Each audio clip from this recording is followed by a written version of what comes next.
How's it going, everybody? Welcome back to the stream. Hope y'all have a wonderful day. Let me just get some things set up really quick. I'm almost done. All right. Or I blast my ears off. There we go. All right, so here we are back at it with Genshin again, and yeah, we're gonna be checking out Arlecchino's story quest. Again, don't know how to pronounce it exactly, but that's the pronunciation I'm sticking with. Sorry.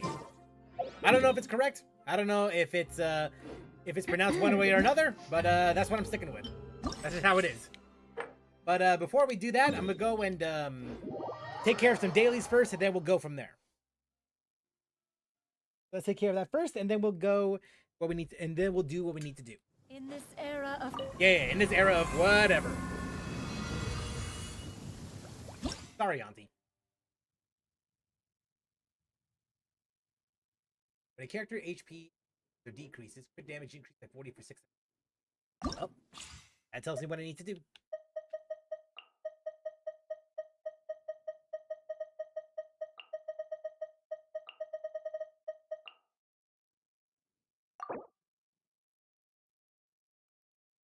Yeah, this is fine.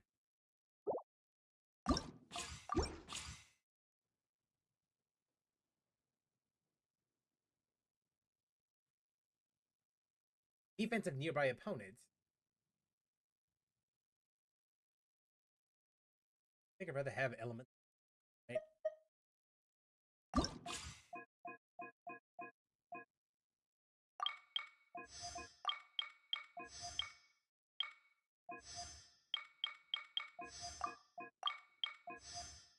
There we go.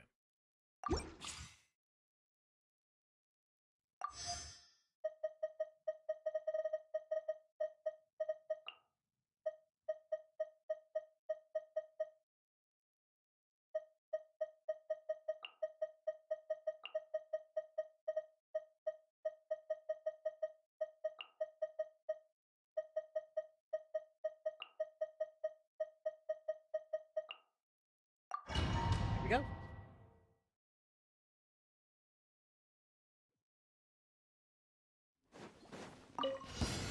Stabilize! strike a pose! Scatter! Coming at ya! Hey there! Gather!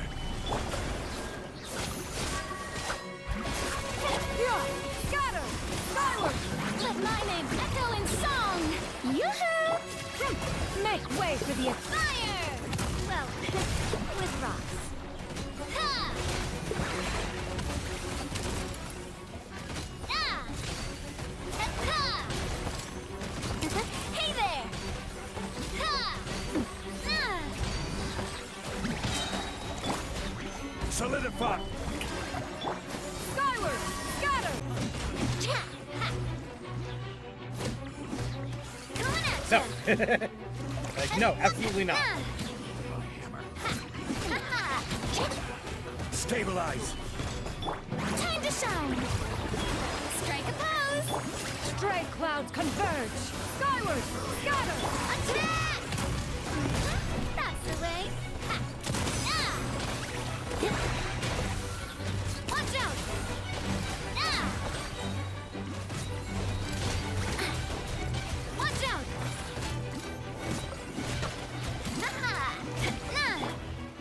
Solidify! Shower me with prayer! Yeah! Scatter! Go! Hey there! Ah. Hey there! Gather! Scatter! Fire! Well, with rocks. Hey there! Watch out! Damn, they're all dead.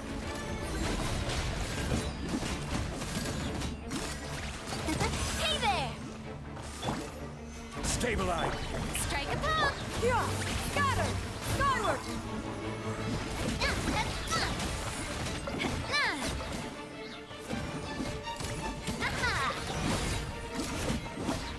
Woo! Damn. Making some quick work. Let's get it on! Wind strike! Allow me! I'm going in!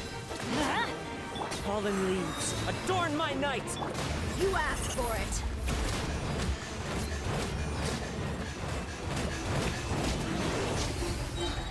Cha! Kya! Buckle up! Ha! Ow. Let's light it up! Wind strike! Time to go. As one with wind and cloud! Everybody stand back! Gloves off!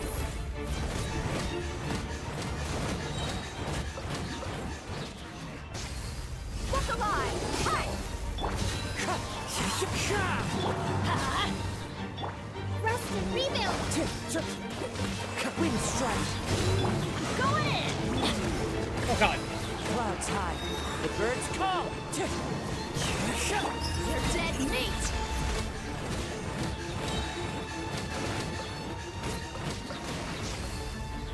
Let's get it on!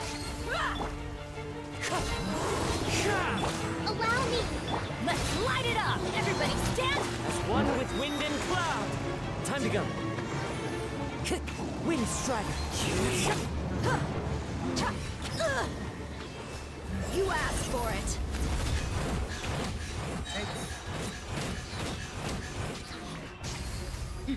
Look alive! Hi! I'm going in! Ha! Clouds high. The birds call! Rest and rebuild! You're dead meat!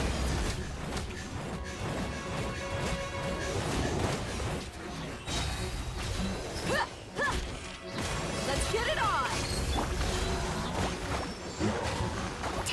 Let's move up. Hi. Let's light it up! Teamwork is dreamwork! Fallen leaves, adorn my night!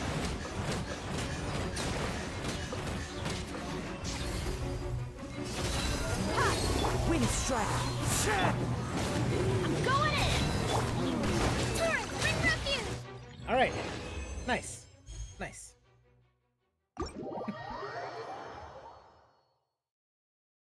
Might have been a little overkill, but nice. At least it got the job done. Alright.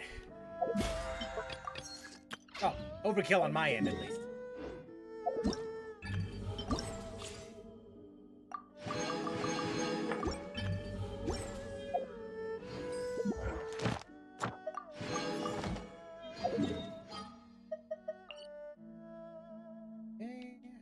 What's this one? More agency. Let's go respond to it then.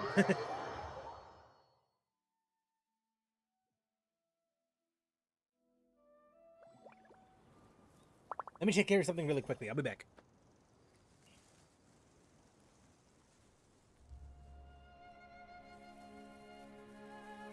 There we go. Much better. I just have to close a door really quickly. Peace prevails throughout the land, and all things are made new, as buds in the spring. This is an auspicious era for humanity. Okay. Okay.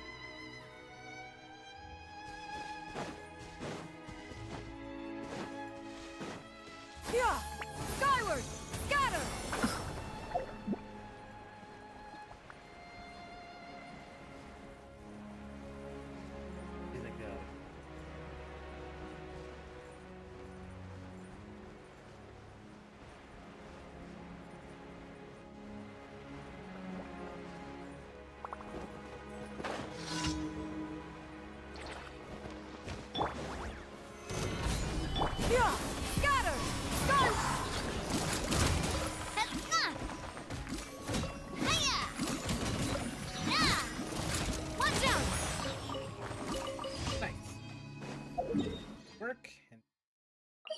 regulatory.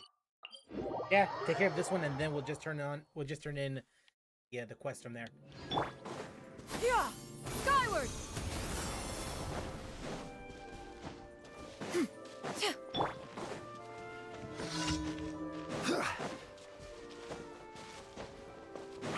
This is order. Solidify. Yoo-hoo! Yeah! Hey there!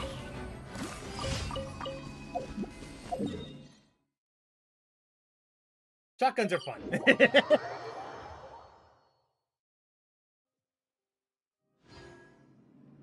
Oh, okay, so that's what it. All right, let me just go and adjust this. I was wondering, like, why does it look so weird? Now I know. It was positioned wrong.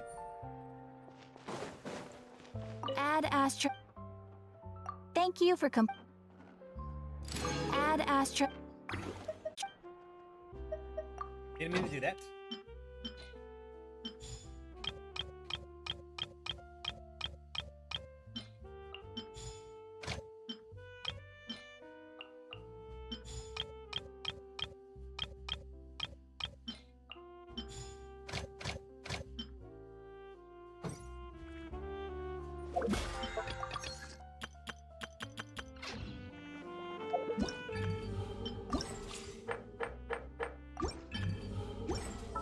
And oh, right, today's the 1st, isn't it?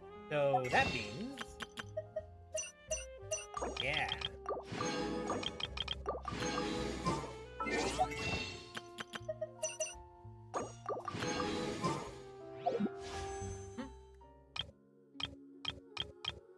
Let's just use the 1st.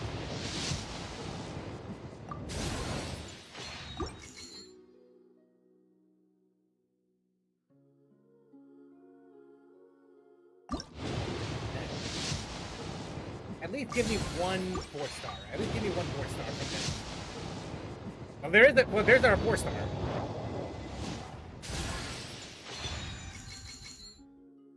Okay, you know what? You know what? I'm alright with this. I don't... She should be either C3 or C4 by now. You know what? This is a good day. This is a win. Let's go, guys. Let's go. I actually got a Lisa constellation. Today will be a good day, boys.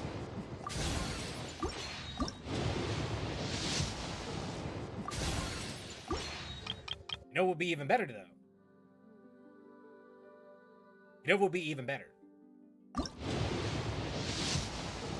Damn it. I tried. I tried.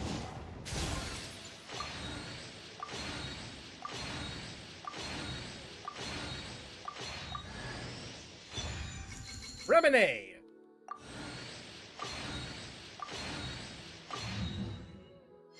Nice. Oh, I'm saving my shit now. But hey, you know what? Lisa Constellation?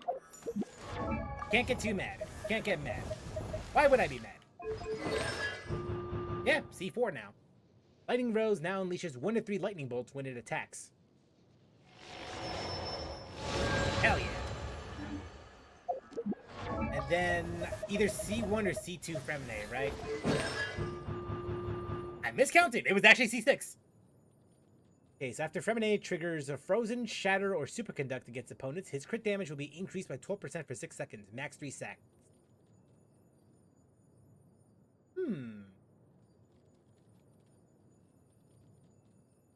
This will definitely make him into a DPS of some type.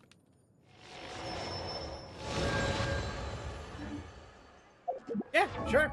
Why not? Why not?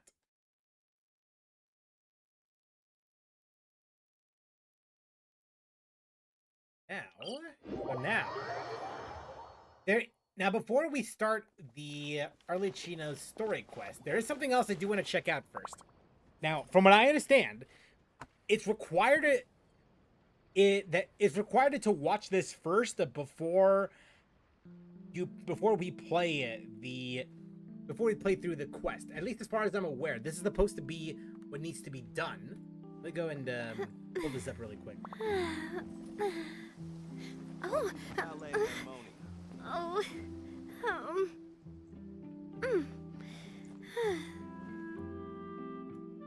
Okay.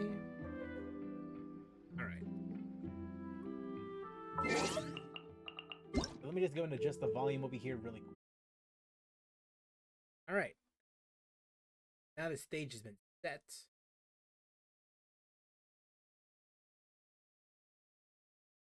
Go ahead and check this video out first before we go and do our thing.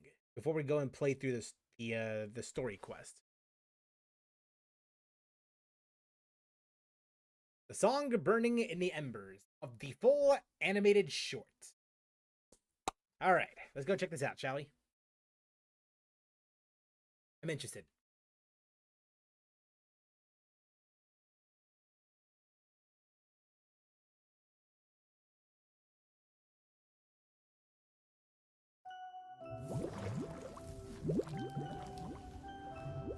You were born into this world all alone. But here in the house of the hearth, you will grow up to be strong. Your goal is to learn, to compete, to defeat all your brothers and sisters in battle. Oh God! And become king. Wow! It is so... Where's I can't believe it's animated like Didn't you this. want to hear the story? Excuse me, Mother. She's doing a funeral for her spider. That child. Maybe her curse is flaring up again. I want cake. Yeah, I'm sure you did. You want some? Sure. You must know spiders don't eat cake. Oh, yeah, I know. It was meant for you. From their cage, sunbeams filter through the foliage. Flames grow with immortal courage. You can see the budget on the screen right now. Wow. Won't be chained by fate. Nothing to fear, so go alone. Do mothers usually argue with their daughters? Heard that in Snezhnaya, colored light dances in the sky at night. When we're grown up, shall we go see it together? I see a bright future with her.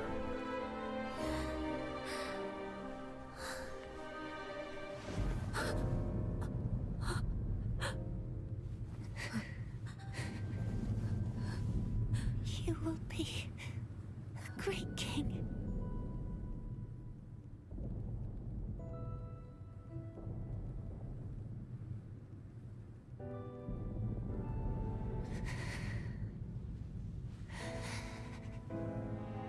I'm sorry. Thank you. Jesus. I mean, I guess it's expected, but Jesus.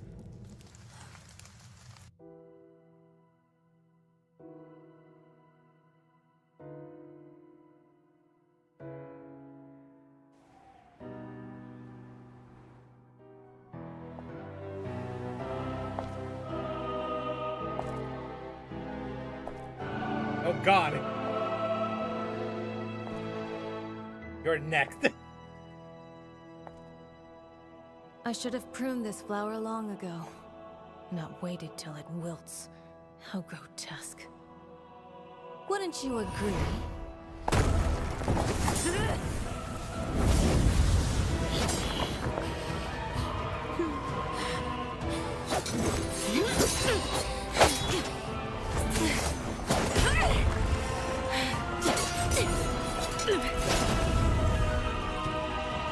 Innocence and kindness. You can see where the are money's such going. Beautiful qualities.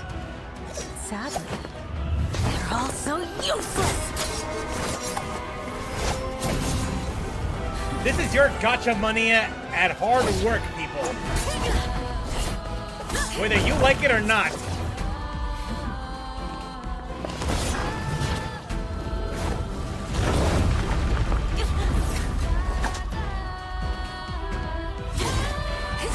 A bird tied down will never fly the nest. You are no exception.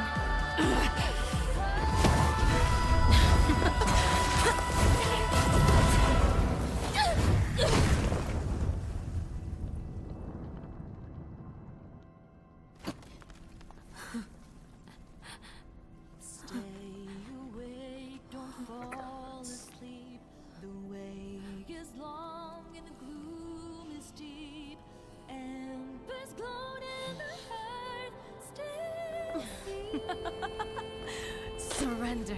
Let your mother guide you, and you shall become the one true king!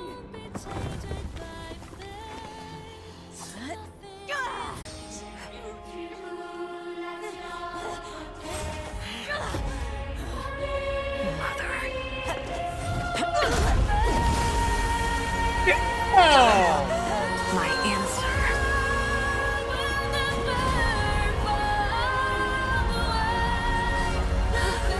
Is no.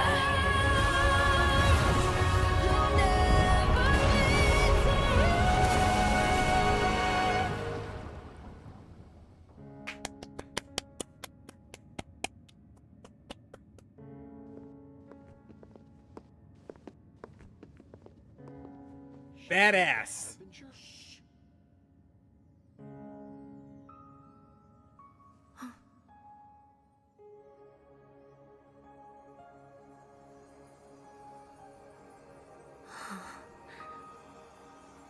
So she's in. Yep, she's Her not. Majesty the Tsaritsa has decreed as follows.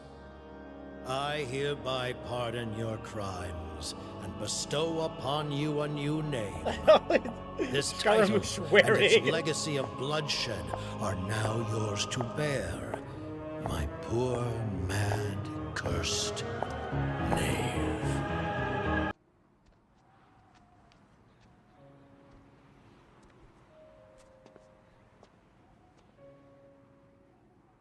Come with me.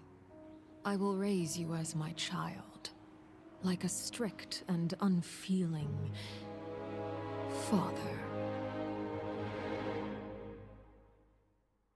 Yeah, that's great. Yeah. I see why people want. I can see why. Yeah, I imagine that a lot of what's shown at display here would be important in the story quest. Yeah. Although just seeing the thumbnail of one of the thumbnails that are up there, one of the characters is going to be involved in said story quest. So yeah, without any delay, let's go and go check that out, shall we? Let's go ahead and check out that story. Now I'm more interested than I should be. I'm more interested now compared to before.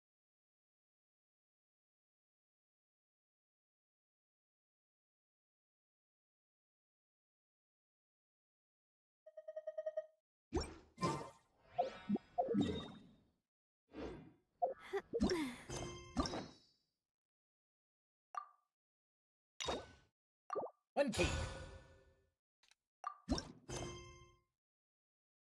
The child who doesn't exist. It's a fine day. A fine day for a stroll around Poisson. I don't like the way it's worded. I don't like that.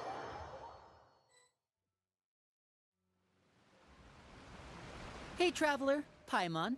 Yo! Oh, Paimon knows that voice! Over here.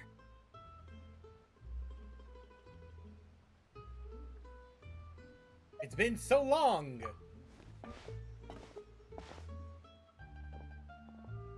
To borrow one of the more popular turns of phrase at the moment, this appears to be quite the fated reunion. Running into you two out of the blue like this has really made my day.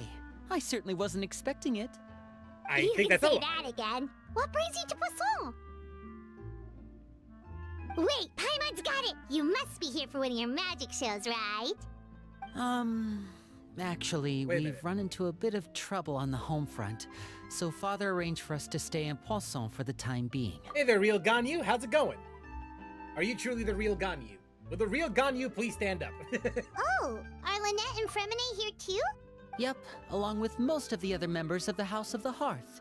You may have noticed Poisson seems a bit more crowded than usual. So you're saying nearly the entire organization has moved to Poisson? Sounds like you've run into way more than just a bit of trouble. What's really going on? Did Paimon's VA just change a little? Well... It's not as squeaky as it used to be. Since the two of you are so curious, perhaps I can fill in the gaps. Daddy's home. You scared Paimon half to death. Father, you're here.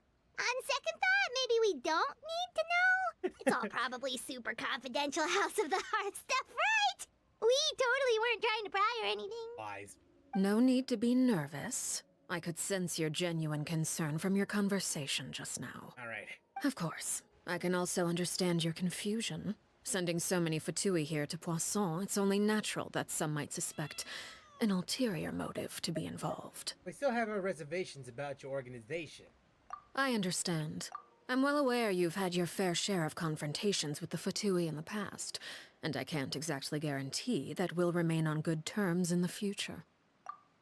As long as for you're right aware. now, however, I would say we have little reason to be at odds, wouldn't you agree? The House of the Hearth could stand to be more open with those who have worked so closely with us in the past. As for the issue at hand, well, it hardly relates to any ulterior motive.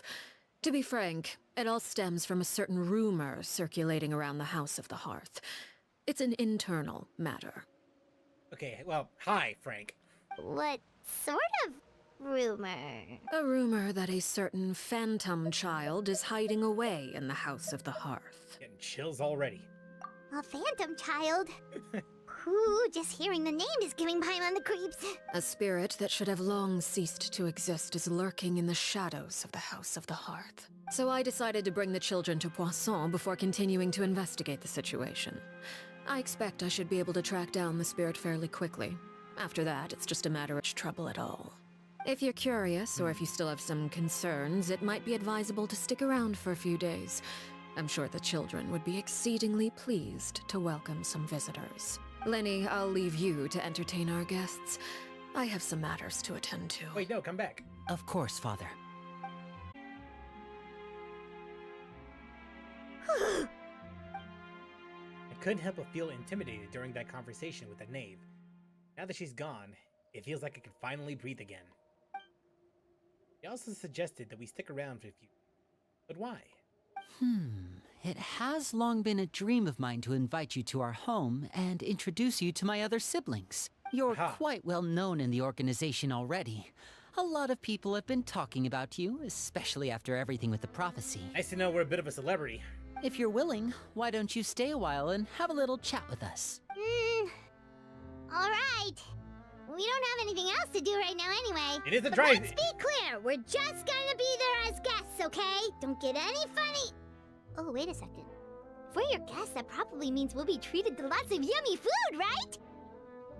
Of course. During our stay in Poisson, we've been helping out the locals with some fishing. We bring in quite the bounty every day. In fact, today is the perfect chance for me to show you what I can do in the kitchen. Wait, Let's go. I'll take you to where we're staying. the promise of food, it gets Paimon motivated. Seriously.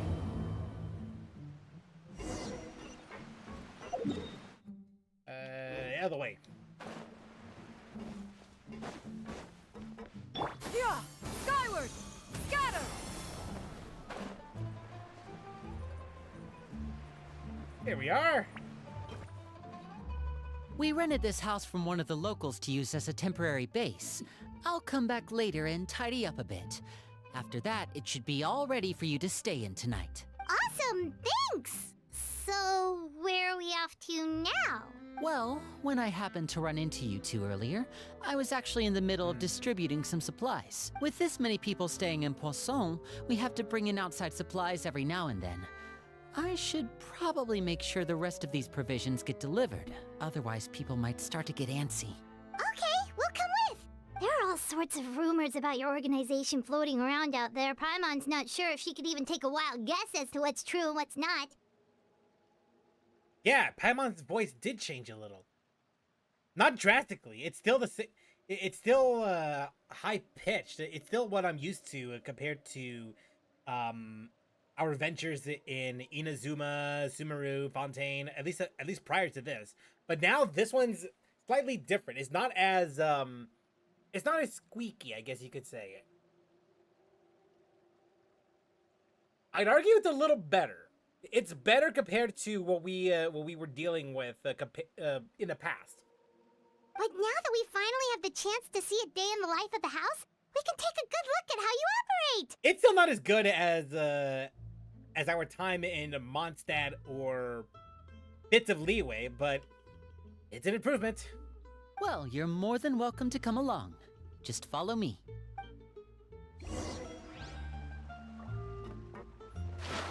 Don't know if y'all agree with it or not. I personally think it's a decent change.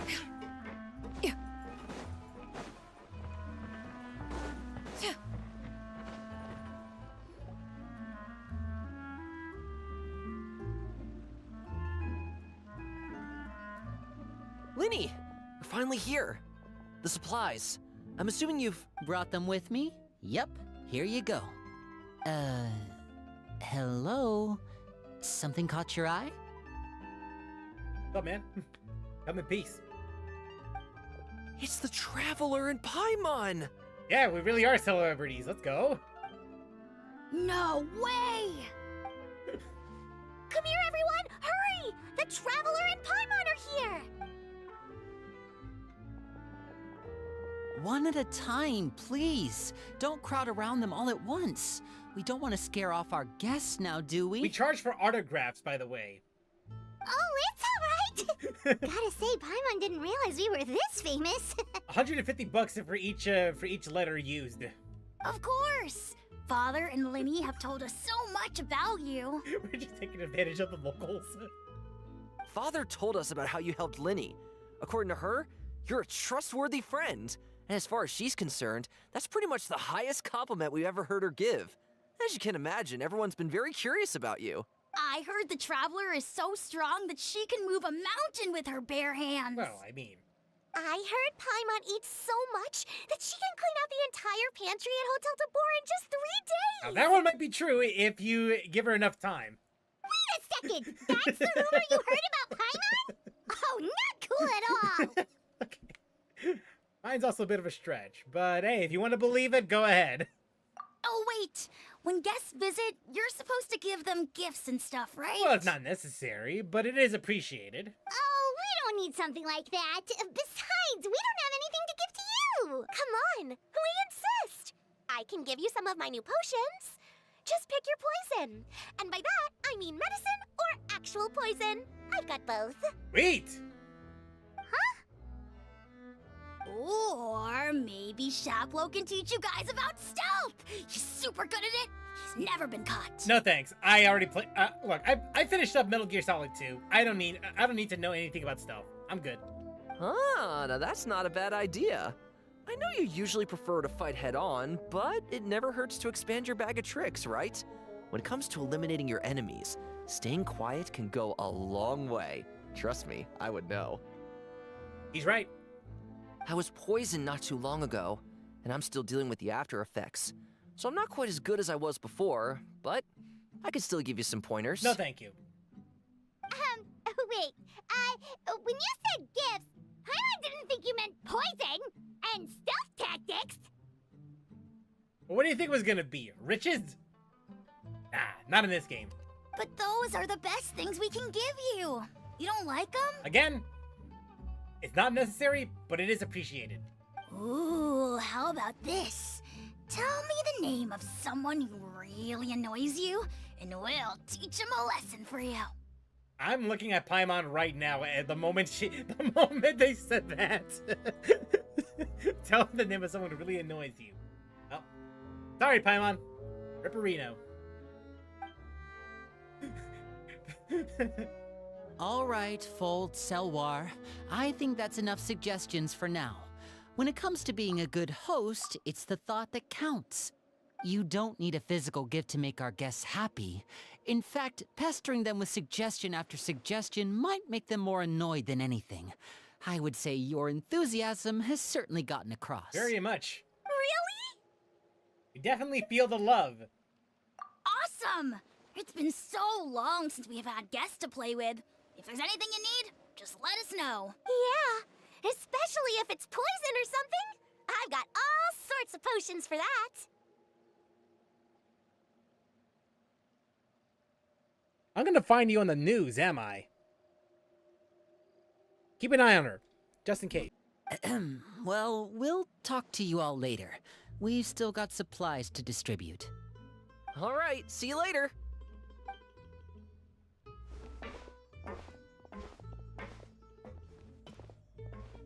Bye! Bye. See you never. We'll see you in NPC jail. Or not. Lenny, about all that poison and Did it? That kind of talk comes with being part of the House of the Hearth. Aha. I see. When Foltz was really young, he strangled all of his family pets, just out of curiosity. He was labeled a dangerous problem child and was abandoned by his family.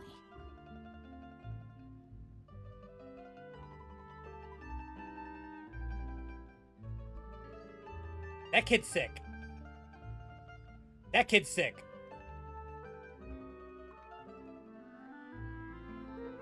I hate him. I hate him so much. Elwar has an unnatural obsession with potions. Father has forbidden her from trying all the different concoctions she comes up with, but she still tries to test them in secret. You really have to keep an eye on that one. No, I think Foltz is the one that's the real problem kid. Like, what do the pets do? What do the pets do, bro? No, I don't like that. I do not like that at all. Keep him in a padded room if you have to. Chaplot is around my age. While I'm mainly responsible for collecting intelligence, he handles surveillance. He's very passionate about his work and has no reservations about taking on some very difficult missions. Your age, huh? I didn't... I promise you they only had the best of intentions. Things like stealth tactics and developing different poisons, they really mean a lot to them. They were just trying to share the best of what they could offer, that's all. Okay, but next time, don't. Just don't. I like the enthusiasm, but don't.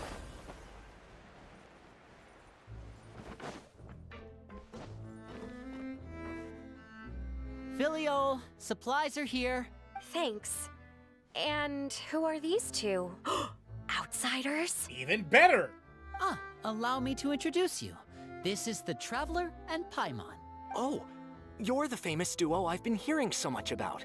It's nice to meet you. I heard you've traveled to all sorts of places. our way all across to that. Oh, good for you. You must be pretty familiar with Fontaine by now, then. Have you seen the new opera that started running recently? Oh, this is the first we've heard of it. It seems like it's going to be fantastic. From what I've been able to tell from the posters, anyway. You should definitely check it out if you have the time. Oh, and there's The Blind Maiden, too. That one is supposed to have audience interaction. Seems pretty interesting. Thank God. After this Normal mission is folk. over, I think I'll go get a manicure. Oh, maybe I should dye my hair. Wonder how much it'll cost. What's wrong with your current hair, bro? It's fine. Is it just Paimon, or do these two seem much easier to get along with than the others? Looks like the House of the Hearth has some normal members after all. I heard that. It's a compliment! It was supposed to be a compliment. Oh! Oops. Yeah, we're definitely not all like them. I bet those crazies are practically foaming at the mouth right now. That's enough, Filial. Don't talk about family members behind their back, right? Whatever. Let's go. Guess this is goodbye then. If you ever have some time, we should go see the opera together. Yeah, sure. See you never.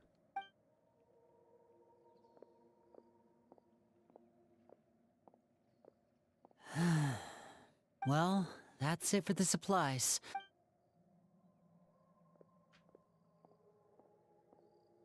Well, they didn't seem too happy with each other. Seems like there could be something more going on here. We should observe for now. You're right. We're only here as guests after all. Absolutely. Oh, Lenny's getting super far ahead. Come on, let's catch up. Yep, play catch up. Alright.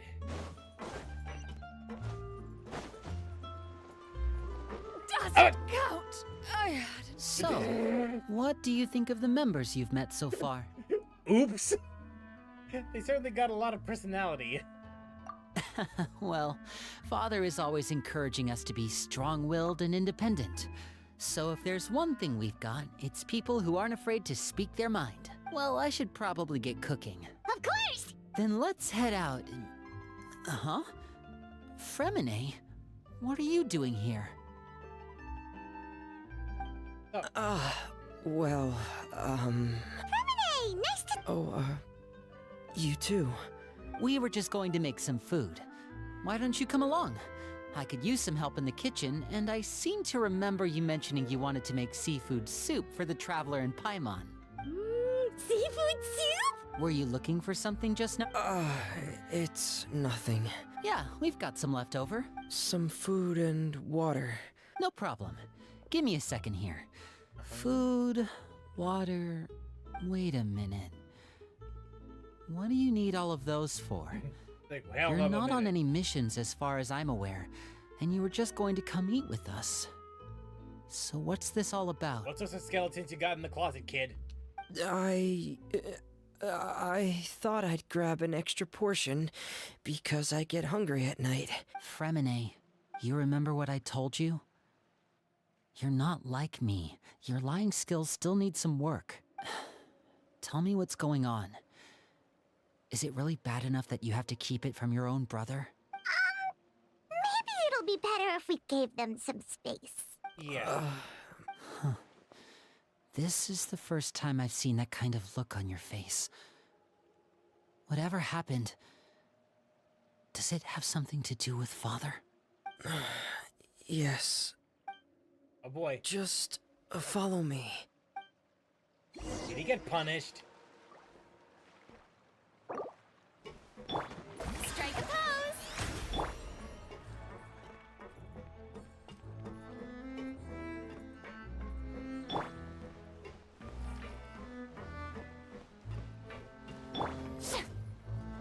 Ah.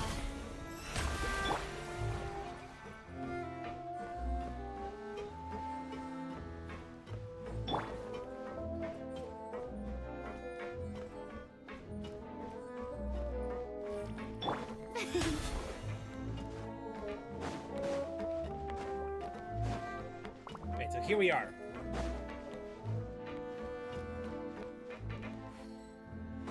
Figure out what's Fremine is hiding.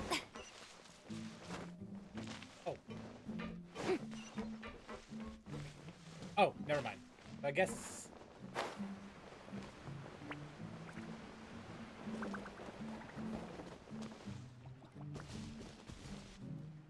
Oh boy. Oh god. There she is. You're back! Oh, and you've brought some friends with you this time.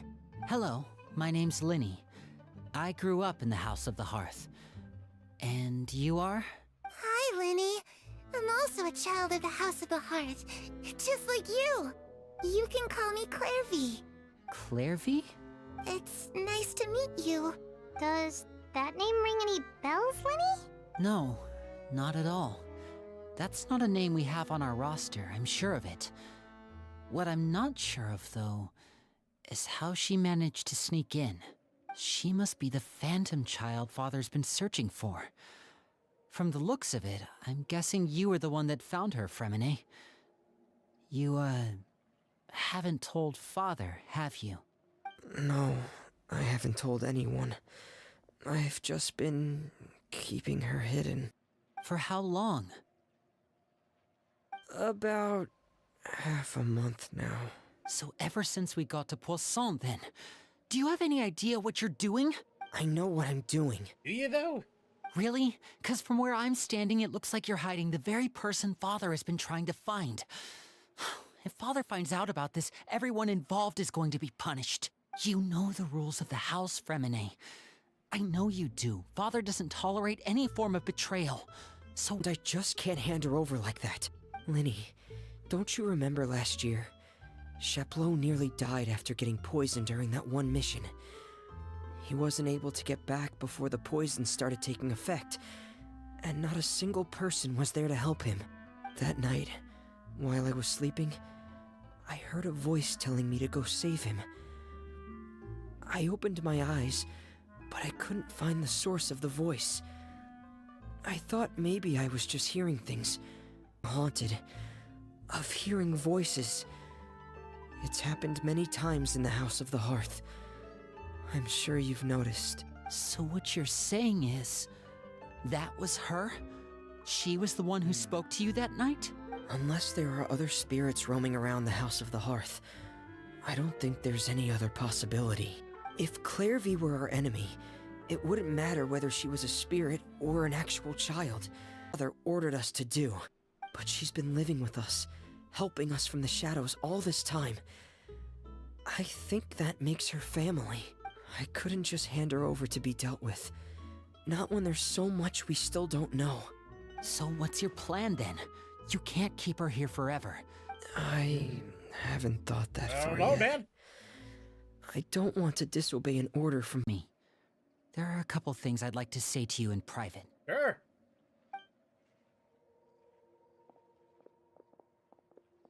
Wait, do we join in? Nope, I guess not.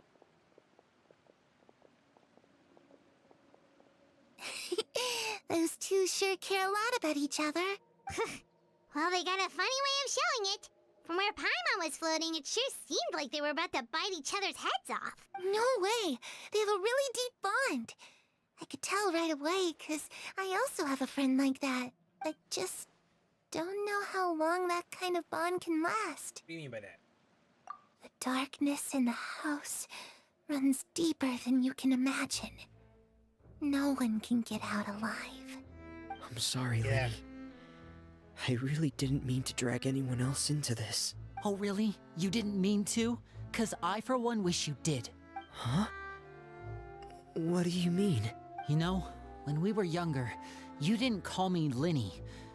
You called me brother, just like Lynette. We grew up together, the three of us. We were all orphans, all rescued by father.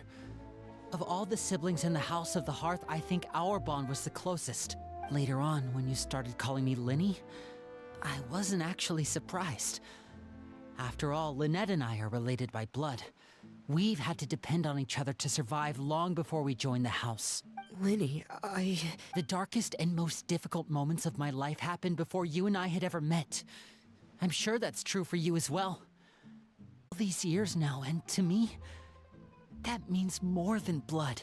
You and Lynette are the most important people in my life. No one can replace you. So I won't let you face anything alone. Not if I can help it. Oh, looks like things are getting kind of heated between Linny and Fremine. Maybe we should go check on them. Yeah, maybe interject. Oh, it's raining. Oh, there goes the Phantom. Oh, there she goes. Well, she is a ghost, so... Perry? Huh. Looks like she's not here either. Feels so strange just to see a unique NPC like this. The way that it's designed, at least. It's time to eat.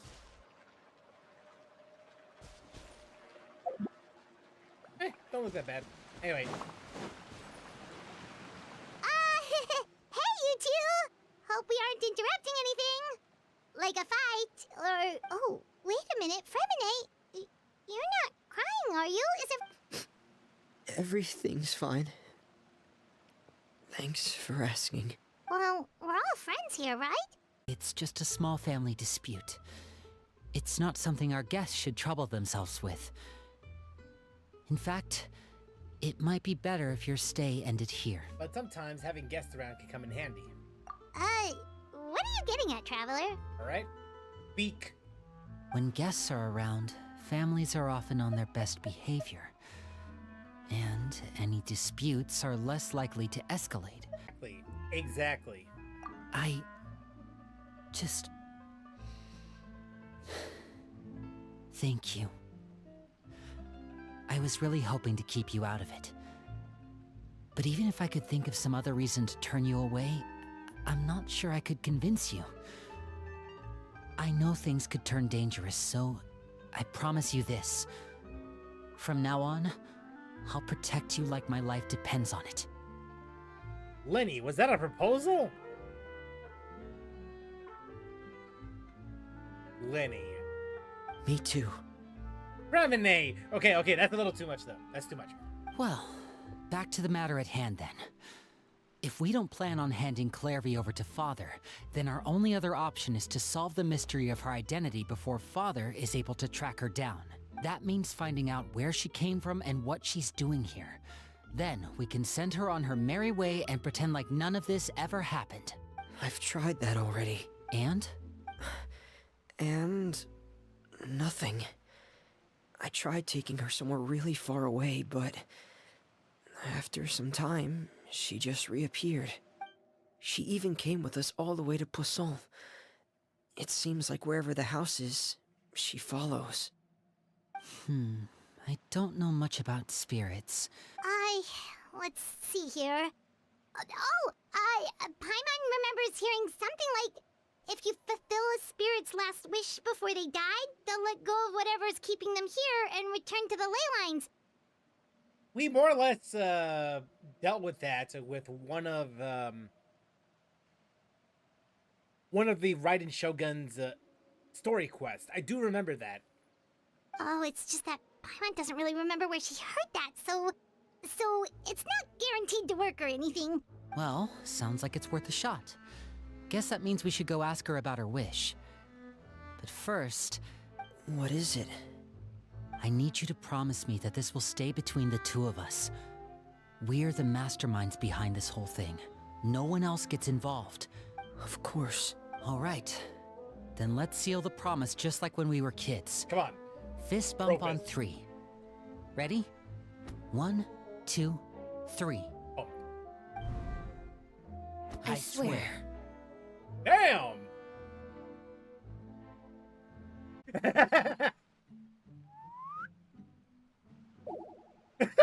Okay. Yeah, the sound effects sell it. It made the scene a little better. Whoa! Like, where'd you come from? Lynette! That is more scarier than any horror game. But what a surprise! What brings you here, dear sister? Cut the bullshit. You know why I'm here.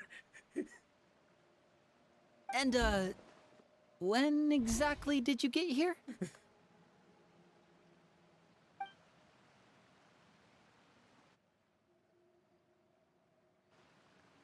You're an idiot, brother. Thank you. And you too, Fremine. Or Paimon. What? What do we do? We're just standing here. Wait, what did we do? Why'd you say fuck the traveler for? I've seen Clairvy around the House of the Hearth before. I hadn't seen her in Poisson, so I figured she must not have come with us. But it turns out, you were just hiding her. I heard you talking about your plan. Rather than steering clear of the situation, I'd rather fully join in.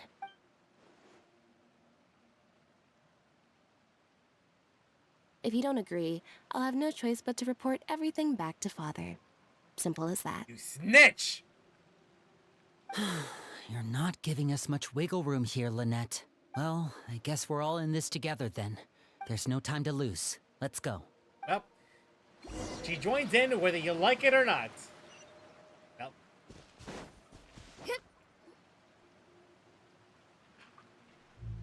I'm full. Thank you for bringing me this food, you guys. You're welcome. She said she's full, but the food doesn't look like it's even been touched. Well, she is a spirit. She can't actually eat. Insensitive. That's right. Based on what I've been able to observe, it doesn't seem like Clairvy can interact with the physical world at all. Still, when she's presented with food, she'll always linger around it for a good little while. Maybe, in her mind, she really is eating those things. Does she know that she has already passed away? I've tried to ask her, but she didn't answer. My guess is that she's just as confused as we are. Or... maybe she couldn't understand the question at all. Clairvy, if you've got some time, I'd like to ask you a few questions. No. The answer is no. I will not be a playable character. I will stay in NPC jail Sure. for all time. Oh, another new friend. Hi, I'm Clairvy. Hello. Clairvy, how did you join the House of the Hearth? Huh? Isn't it the same for everybody? A knave brings you here and then you can't leave. It's just that your name, it's not on the roster. And I've never seen you before. I think there might be some things you don't know about this place. The people in charge, they're not as nice as they look. They say they keep a roster, but it's not complete. There are a lot of people who aren't on it, and never will be. In this house, some people are family, and other people are just test subjects. Those kinds of people aren't ever going to get a place on the roster, unless it's the roster of people who've been executed. Wait, does that mean the knave... Is there anyone that can vouch for you? Perry. She's my best friend. She's the only one I trust in this place. Have either of you heard of that name before? No. Me neither. Clairvy, Perry. Neither of those names are on the roster, but it seems like she's telling the truth. Either that, or this kid's already got a bag of tricks bigger than mine. She's right there. Maybe we should try a different approach. Clairvy, do you have a wish? A wish? It can be anything you want. Just imagine. It's your birthday, you're blowing out the candles, and your wish is... What's a birthday?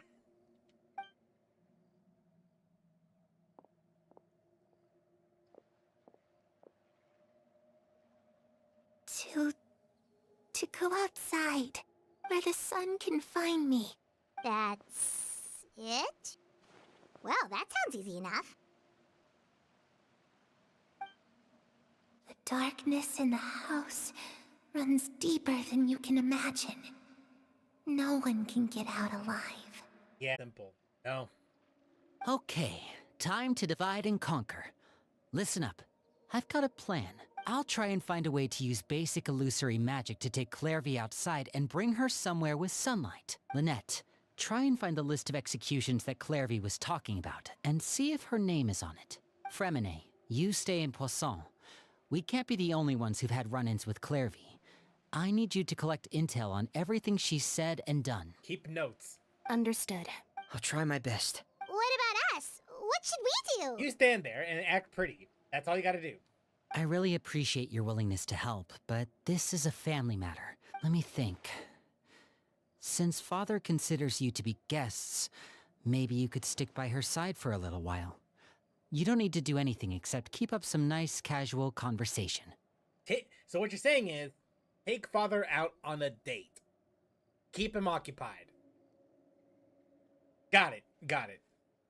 Ah, Paimon gets it. You want us to distract her. So, how should we contact you?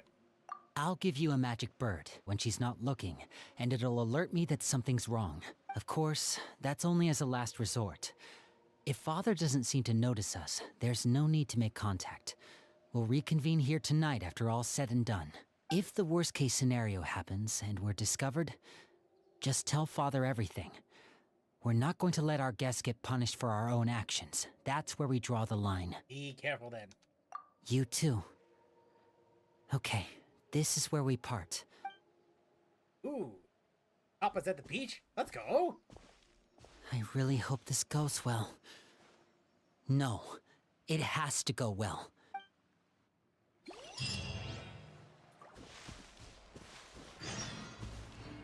Clairvy, I'd like to take you somewhere. Is that okay with you? Sure. Where are we going? We're going far away from here.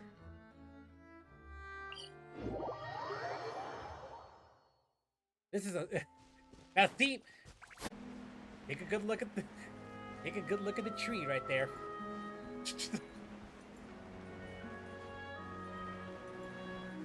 Wait, we can't do shit. It's...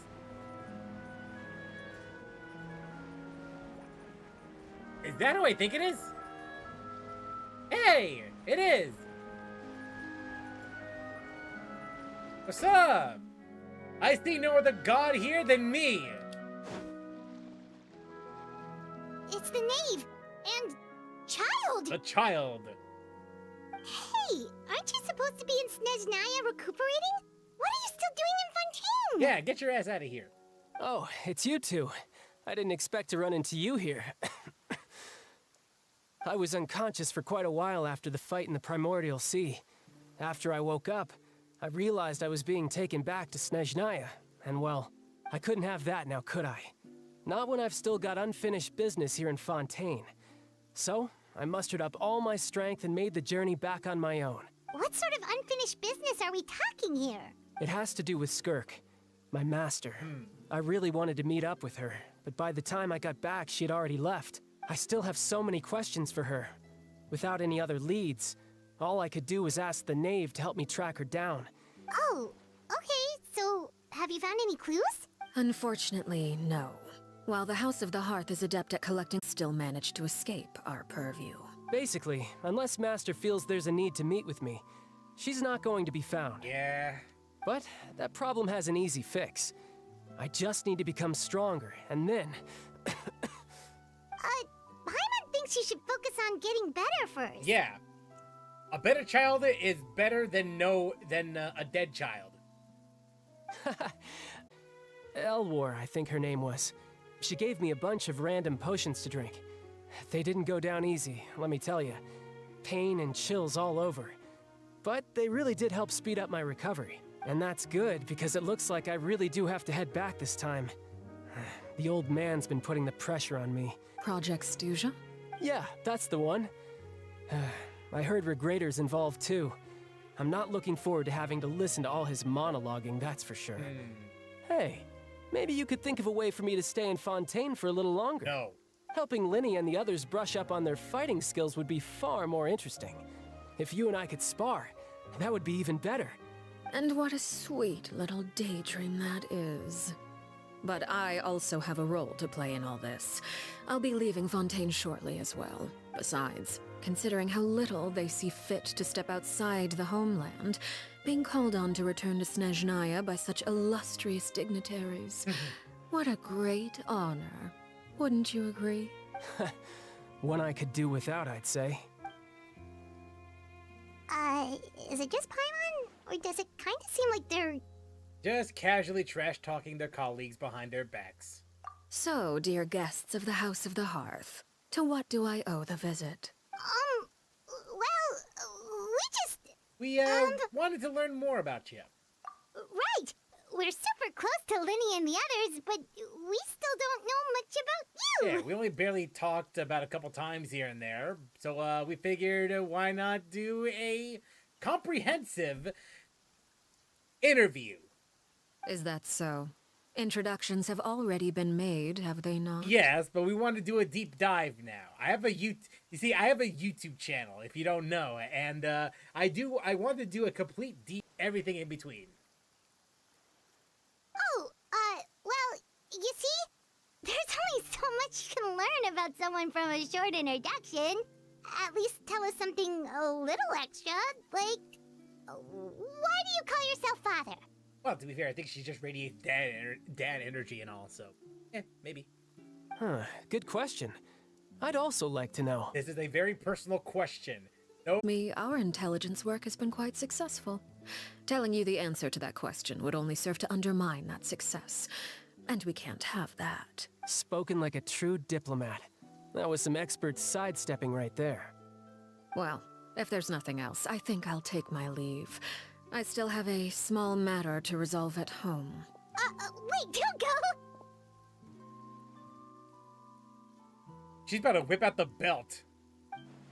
If the knave leaves right now, she's sure to run into Linny and Clairvy. Did I release the bird? No. About the House of the Hearth.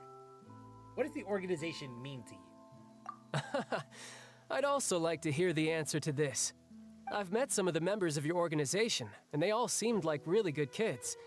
They actually reminded me of Tonya and Tusser, which, by the way, if you ever betray them, I'm just letting you know, I won't let you off easy. Damn, where did that come from? It's like, if you betray them, I will rip your limbs. I will rip your head off. I will do everything. I will do everything to make you, to make your life a living hell. In Minecraft. And why would I betray them? Well, you've already betrayed the House of the Hearth once, haven't you? At least, that's what I heard.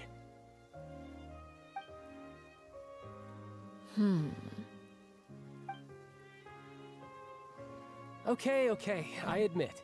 That's just what the old man told me. The rooster, I mean. Knave betrayed the House of the Hearth. But does that mean what Clarabee said was true? Does the knave really treat her children like test subjects? Oh, wait.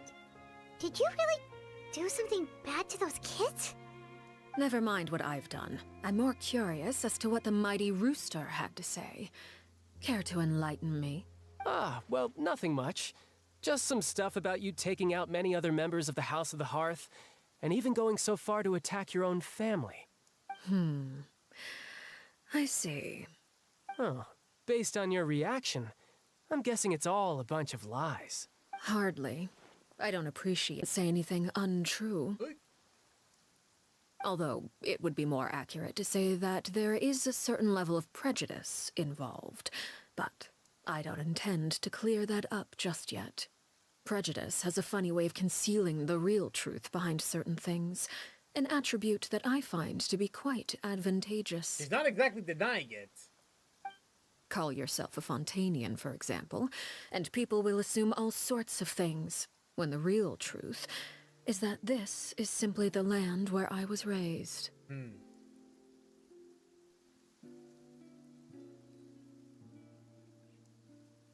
Is she all? Would she theoretically also dissolve? Huh? You're not actually from Fontaine? But then, why did you try to help out with the prophecy and everything? There's a reason. I was trying to protect the children born in Fontaine. Claiming that I myself was a Fontanian simply made it easier to operate. People would hardly suspect a fellow Fontanian of having any ulterior motives. Who wouldn't want to save their homeland after all?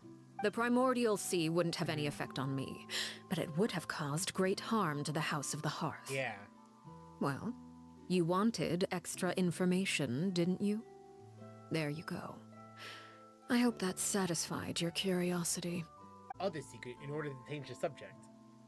She's trying to avoid talking about her past. So, you stayed in Fontaine for the kids. I guess I was wrong to believe you'd betray them. Apologies. Looks like I was holding on to some prejudices myself. Good. Like I said, I like it when others have misconceptions of me. Actually, while I was recuperating at the House of the Hearth, there was something else that really caught my attention. Child, as much as I think it's annoying that you're just yapping on regarding a exposition, in this instance, it helps in our favor. I heard that members always resolve disputes and arguments with a friendly spar, and the loser has to back down. Seems pretty cool if you ask me.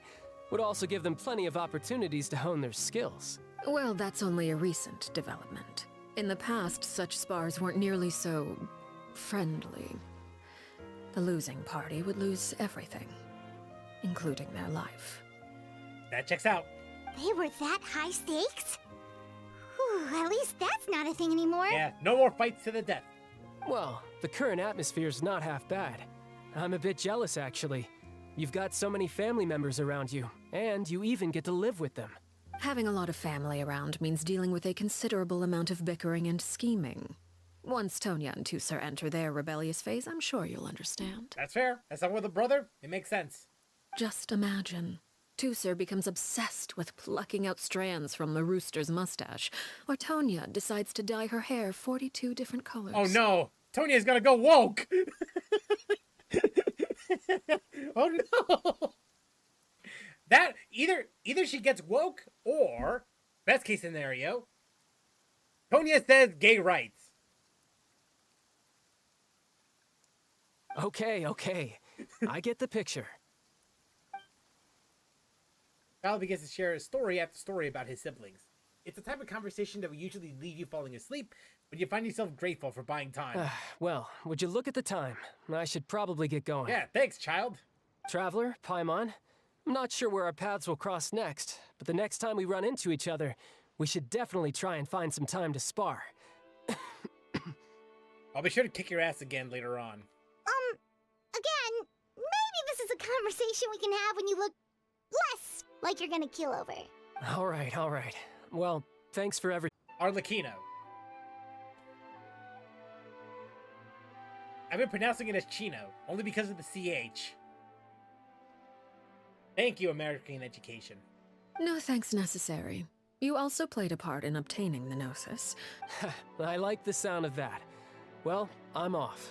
See you all some other time. See you later. Maybe in Shesnaya. We should probably get going too. Do you want to head back with us? Oh? You want me to leave so soon? Oh, well, you see... I'm rather enjoying the evening breeze. If you don't mind, I think I'll stick around for a bit. I have some things to think about. Such as? Apologies for not attending to you like a proper host. We managed to keep her distracted until nightfall. Good thing Child was there to keep the conversation going. You don't think she suspected anything, do you? Oh? I wonder if Liddy ran into any issues. Let's hurry back and see how everything went. Oh? You decided to stay a little longer? Let's take in the ocean view together, then. Sure.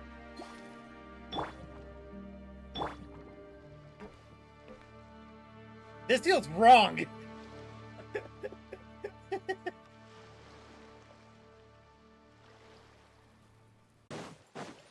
Yeah! Skyward! Scatter! Regardless, let's go back over there now.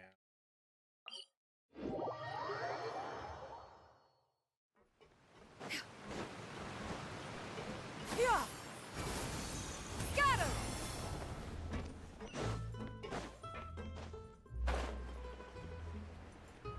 Hey, there they are. And what about the kid?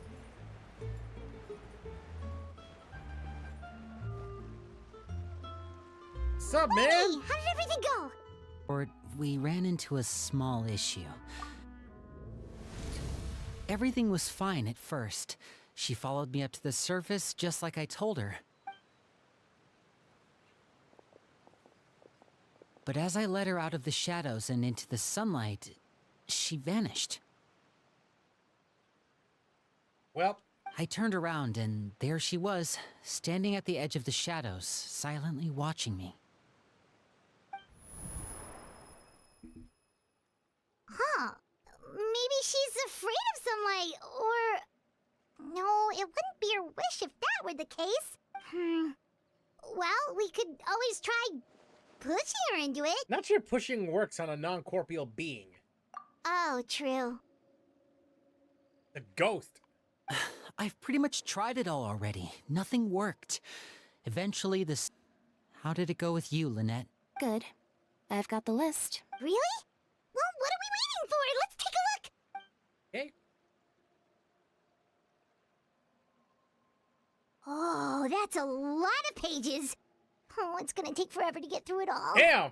So many executions! We can each take a section. Here. La Pouillade, L'Endroit, Chambel, Horaire.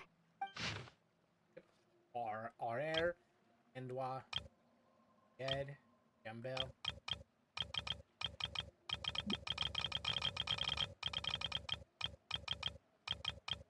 Oh, yikes. That Horaire guy has a huge scar on his face. Ah, I've met him before. The scar is from an injury he received during a mission. Did he say anything else? Well, I asked if there was someone he was interested in. He said no, and it was only later that I learned he really did have someone he liked. He risked everything to escape so he could be with her, but... it didn't work. Wait, so that means the knave, she... It may seem cruel, but it's just one of the rules of the house. Betrayal is not to be taken lightly. We know too many secrets to come and go as we please. The name does not seem to be Her among them. name's not here, huh? Well, that's not too surprising. It doesn't seem like this list is complete. Let's shift our attention then. Fremine, were you able to find anything out? Fremine. Sorry. I was thinking about something. I managed to talk to quite a few people, but I couldn't help but notice that the atmosphere in the house was a little... strange. Strange. Yeah, I mean, I know there have been arguments in the past, times when people haven't gotten along. Oh, those are two of the people that we met while delivering supplies. That's to be expected, actually. Father brought us all here, shared her knowledge with us, taught us how to fight. That's one thing we all share. But that's also where the similarities end. As members of the House of the Hearth, we're also considered part of the Fatui. Certain members get older and realize they want something else for themselves. But considering the rules of the house, most people would never say that out loud. It's kind of like Hotel California. You can check in anytime you like, but you can never leave. People like Chaplot and Foltz are loyal to Father and her vision. They're proud to be part of the Fatui. These kinds of conflicts have always been there. It's not like Father is in the dark about any of this. Well, that's true. But it just feels like things have gotten worse lately at Clairvy. You think she's been inciting them to act out? No, not exactly. But I wouldn't be surprised if she said something to them about the darkness in the house. She's told me about it before. Experiments being run on children. People being used as pawns on the battlefield without so much as the strength to survive. And they just believed all that? Clairvy's words probably gave them the excuse they were looking for. Whether they actually believe them to be true is secondary. This is all because of Project Stuja, isn't it? Whoa. Hold on a second. What's this Project Stuja all about, huh? Sorry, but I'm not sure of the details either. I only know what Father has told us, which is that it's something the Rooster and Regrader have been working on together. Because the House of the Hearth was so successful in obtaining the Gnosis, we know what the project's all about. Key role is just another way of saying dangerous role. To us, the whole thing is an inconvenience. Father thinks so too, but she's in no position to refuse. Their plan isn't exactly unreasonable, and they've been funneling the house a lot of funding. It's just that we'll lose a lot of members in the process. Participating in the plan, it's an honor in name only. What they're really trying to do is subdue us. Looks like the Fatui are plotting something big, but given how little Lenny and the others seem to keep a sharp eye out during any future dealings with the Fatui to see what I can learn. Okay, super complicated top secret Fatui business aside, what does all of this have to do with the conflicts you were talking about earlier? External pressure has a way of exacerbating internal strife. You can't overlook the power of fear either. I thought resolving the Clairvy situation would make everything go back to normal, but it looks like things are more complicated than I thought. If we leave Filiol and the others to their own devices, sooner or later, Father will be forced to take action. Hey, Emil, how's it going? We can only focus on one situation at a time, brother. You're right. Even if we confront Filiol and the others, it won't do any good. Well, it's getting late. We should head back and get some rest. Lynette, you stick with me this time. Fremine, keep a close eye on Filiol and the others. Good work today, everyone. Have a good night, and I'll see you tomorrow. The rest of the temporary accommodations. Yep. Alright, rest. Playing Nikke, also Indivilia theme is a bop. I'm Yeah, always it kind looking of is. forward to an Yeah. early night, but she can't sleep at all. Hey, you don't think what? the knave will be too angry with Lenny and everyone if she finds out about all this, do you?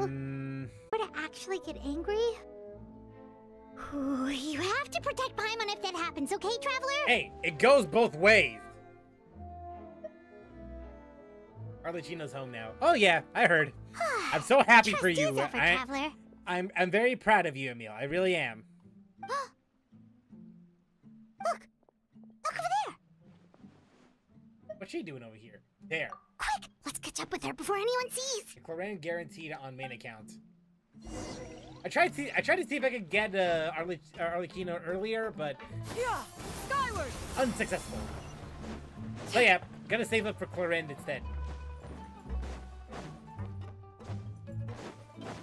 Over there! Hey, get back here, you. Yeah, scatter. Oh, where is she going?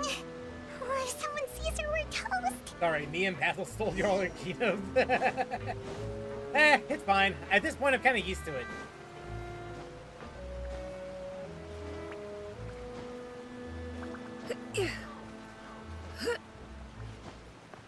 Oh, look! She stopped! Hey, she's under the light.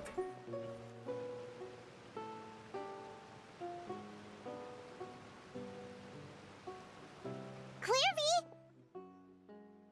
Shh!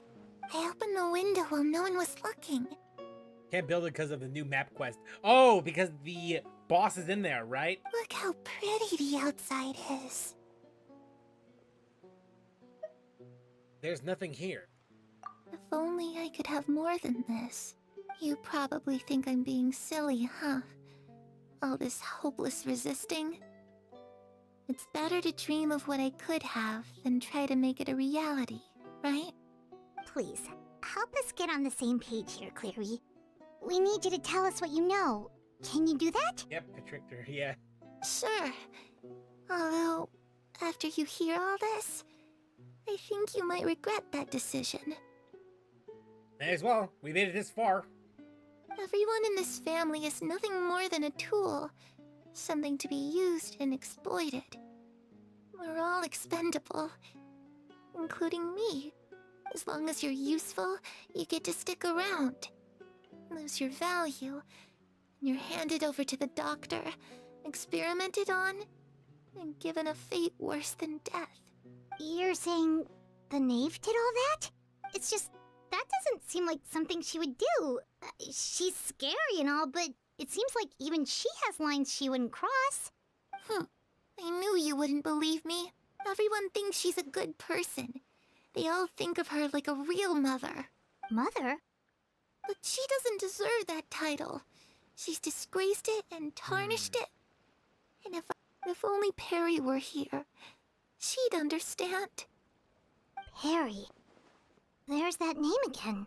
Also, Paimon's getting a strange feeling. Yeah. It almost feels like she's not really here with us. Paimon can't tell if she's actually talking to us or if she's mistaken us for someone else. Oh, she's a spirit. It could be anything. Well, in any case, it seems like she really needs someone to talk to. We should keep her company for a little longer. She looks so young. But it seems like she's been through a lot. It's getting windy. I should close the window. Ooh, look at the moon. Isn't it pretty? Hey, wanna hear a secret? I heard that if you look up at the night sky in Snezhnaya, you can see the aurora. It's supposed to be super pretty. Even prettier than I promised each other that once we're older, we're gonna go see it together. But I can't find her. I'm worried she's also been... No, that wouldn't happen to her. She's special. Mother likes her a lot. I should really go talk to Mother, but we just fought. She doesn't want to see me, and I'm too scared to face her. What should I do?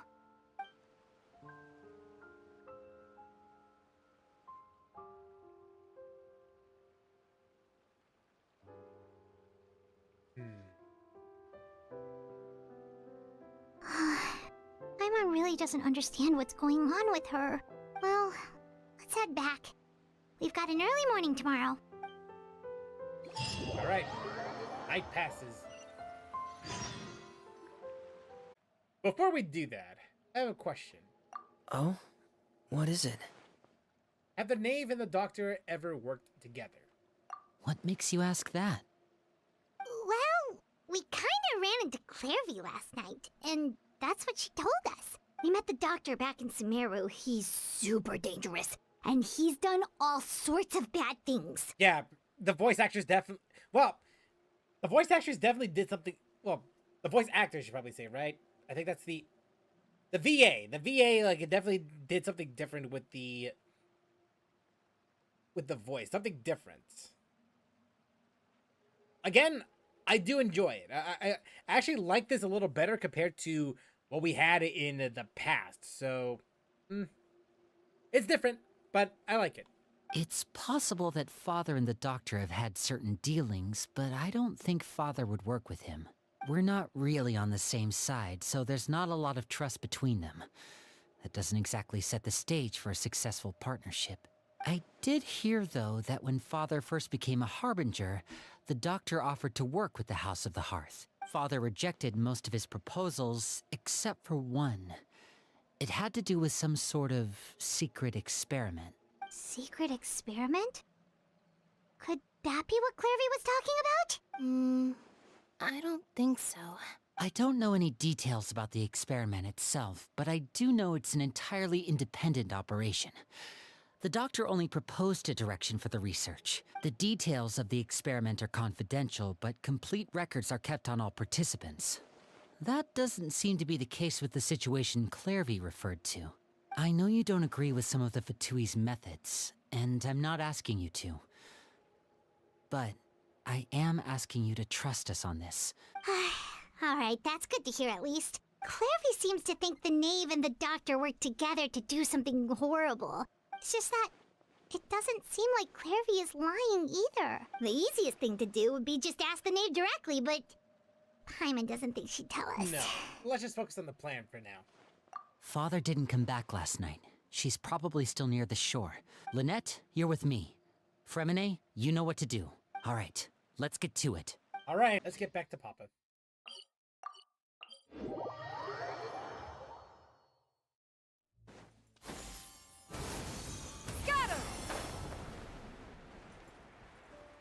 Okay, but we're just going back and forth and back and forth.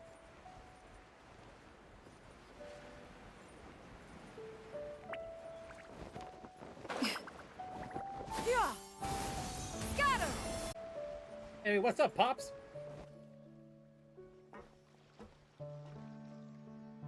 Ah, it's you two again. I must say, you look a bit pale. Did you have trouble sleeping last night? Maybe. A little. Almost like we saw a ghost.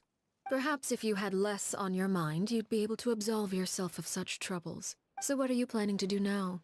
Catch up on some sleep? Or should I questions? Damn, she's aware. Although I must profess to being curious. Without child here, how do you plan on distracting me? Well, damn. We got caught. Us? Distract you? Good one. But no, we were just here for a chat. Looks like you could have used some extra time to think. No matter. If you don't have any other plans, why don't you accompany me somewhere? Don't worry. I'll be sure to steer clear of any scheming children. The ocean breeze is sure nice today. So you know everything then. It would be tough to hide something from her, so yeah, just go up and say it. Children always think they can hide things from the grown-ups. But nothing gets past me. Least of all a little scheming. I think I'll let them have at it for a little longer. I can be very patient. Well, I'll leave you to think things over.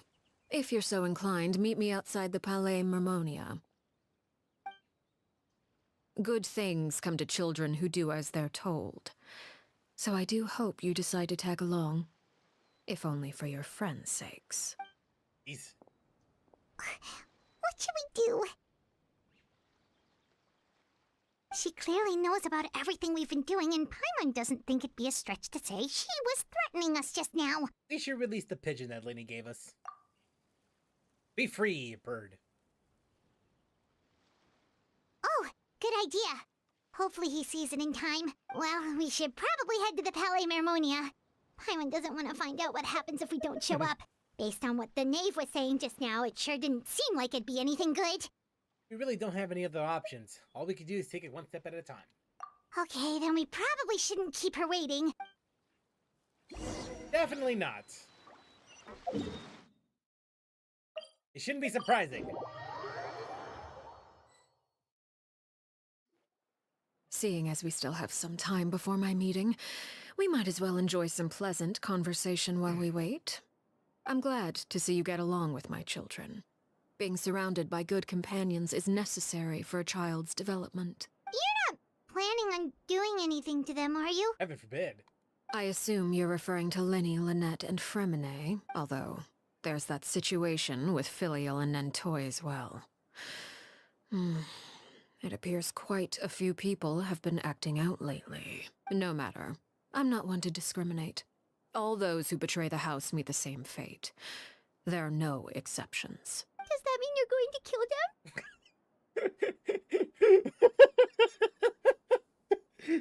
Okay, look, I shouldn't be laughing because it's a serious situation. But the way that the VA just says, "Does that mean you're going to kill them?" I don't know. It's just a little funny to me, honestly. Oh, are you here to beg for their lives?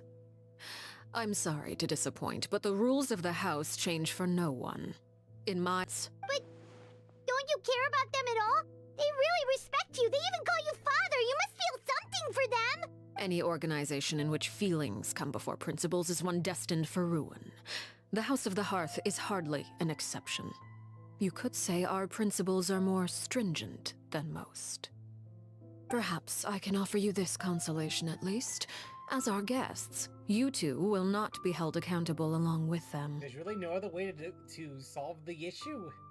I would imagine Linny, Lynette, and Fremine will be able to keep their lives. As for Filial, Nentoy, and the others, I'm afraid there's little I can do. They can try to escape, but once you know our secrets, there's no getting out alive. But that's awful. Ah, you seem concerned. Out of consideration for my guests, I suppose I could turn a blind eye for a little longer. If Linny and the others manage to dispose of Clairvy in the meantime, all evidence of their wrongdoing will be lost. In that case, I could hardly punish them for something I couldn't prove. Yeah. So she knows about the Clairvy then. If their efforts are unsuccessful, on the other hand, all will be held accountable. And the punishment will be severe.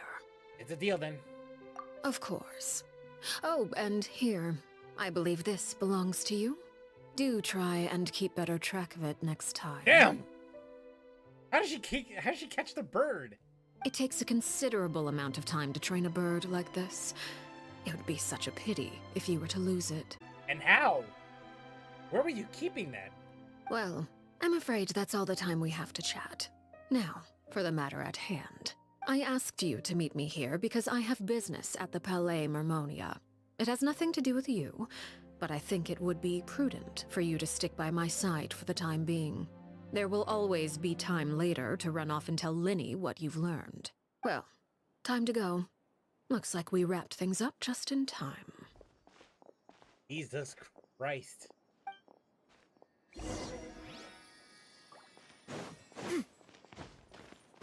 Jesus Christ, what? My God.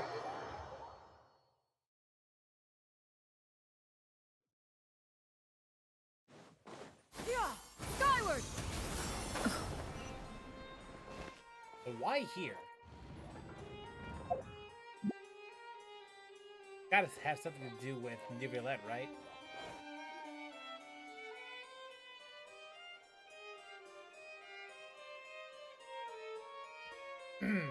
How's it hanging? It's been a while, Monsieur Neuvillette, I must say. I wasn't expecting my meeting request to be approved quite so quickly. It is only right that an esteemed diplomat such as yourself should be afforded the proper level of respect. Although, if I may speak plainly, I must confess that I did not anticipate we would have the occasion to meet again after presenting you with the Gnosis. I see you brought the Traveler and Paimon with you as well.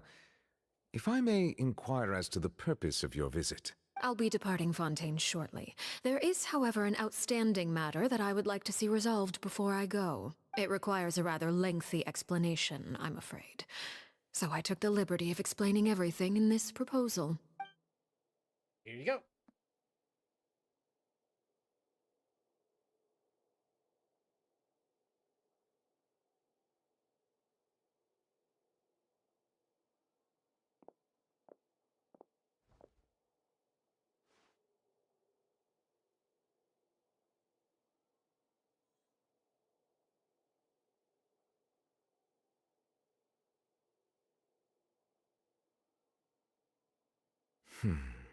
I understand your Why request. was it so silent? However, at the risk of causing offense, I must admit that I fail to see why you would wish for such a thing.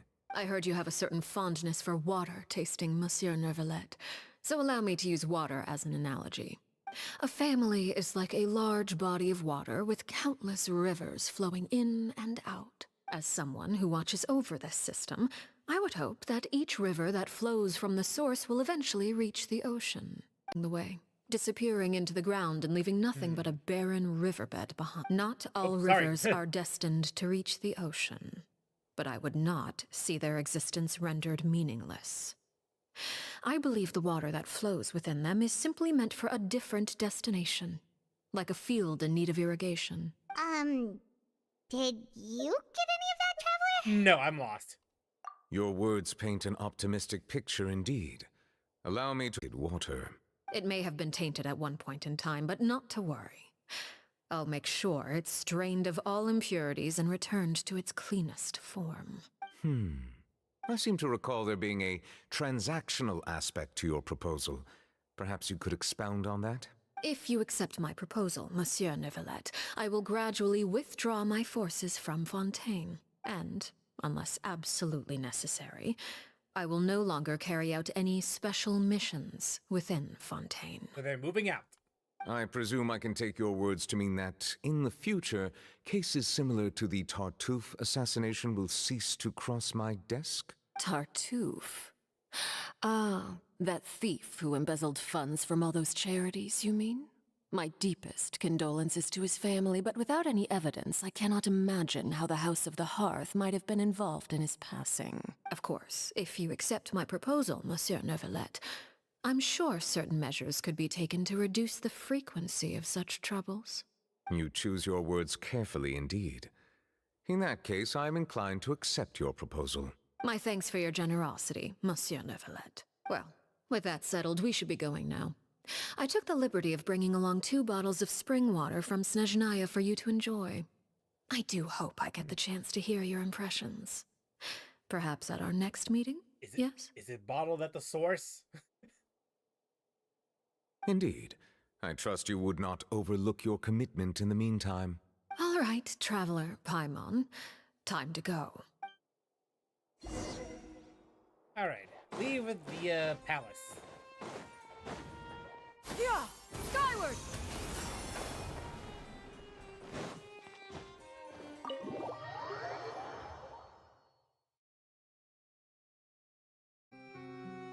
So, what exactly were you talking about back there? Paimon only heard you mention some rivers, a large body of water, and then some kind of irrigation scheme. You really want to know? Winnie, Paimon really hopes everything's going okay. Oh, Paimon recognizes that look. You've got your thinking cap on, don't you, Traveler? Maybe. The knave may seem relaxed, but she didn't seem to be joking earlier when she said those who betrayed the organization must pay with their lives. Makes you serious about punishing those kids. How should we stop her? Something else we should figure out first. While we were talking in front of the Palais Memornia, she mentioned Clairvy's name. Does that mean she knew where Clairvy was this entire time? Maybe she even anticipated how Lynn and the others were going to act.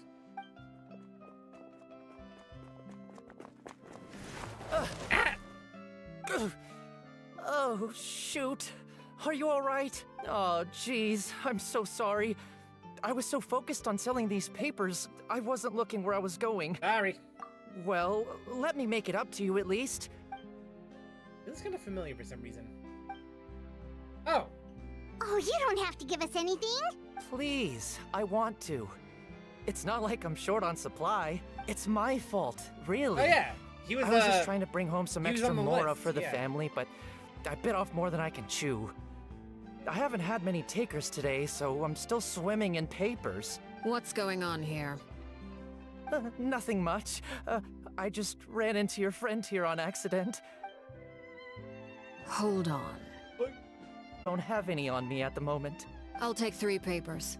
Here, your payment. Oh, thank you for your patronage. May the Archons bless you with good fortune. If only I had the chance to run into such generous customers every day.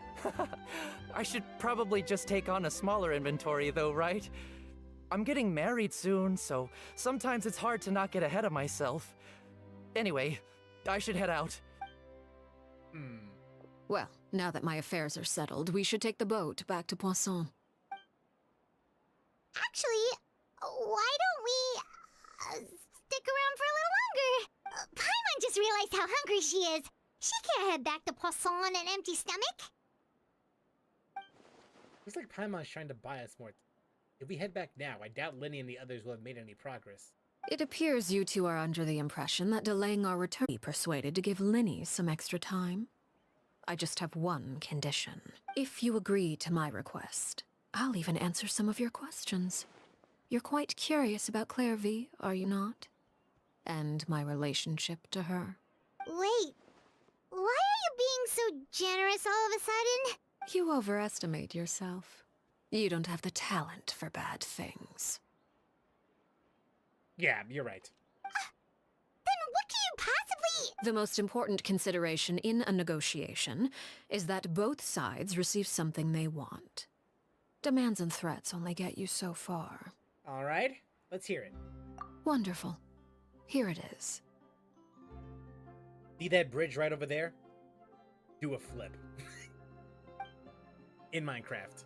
When the time comes, make the choice that you deem most appropriate in the situation, and lend your help to the House of the Hearth. Okay, sounds normal enough. But what do you mean, when the time comes? When is that supposed to be? That is for you to decide. All right. Then we have a deal.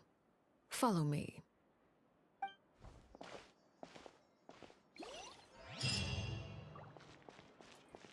Okay, so where are we going? That way? Going that way. There is no easy way getting there, is there? Alright. Yeah, this way's the closest one.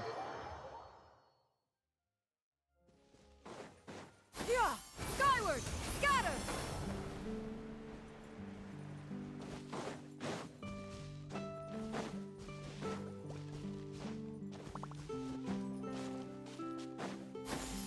Skyward!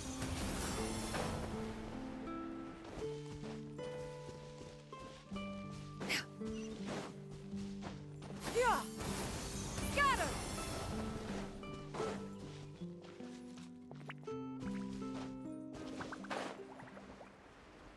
Yeah, so this is the place, right?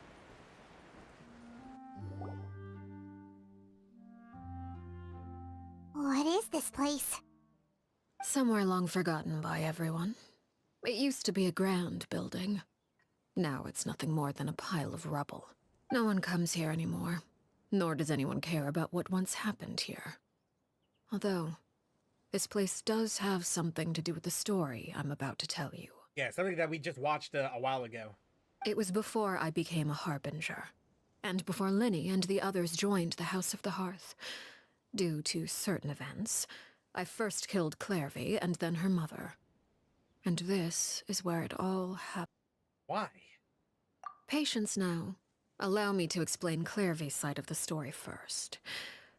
I'll start from the beginning.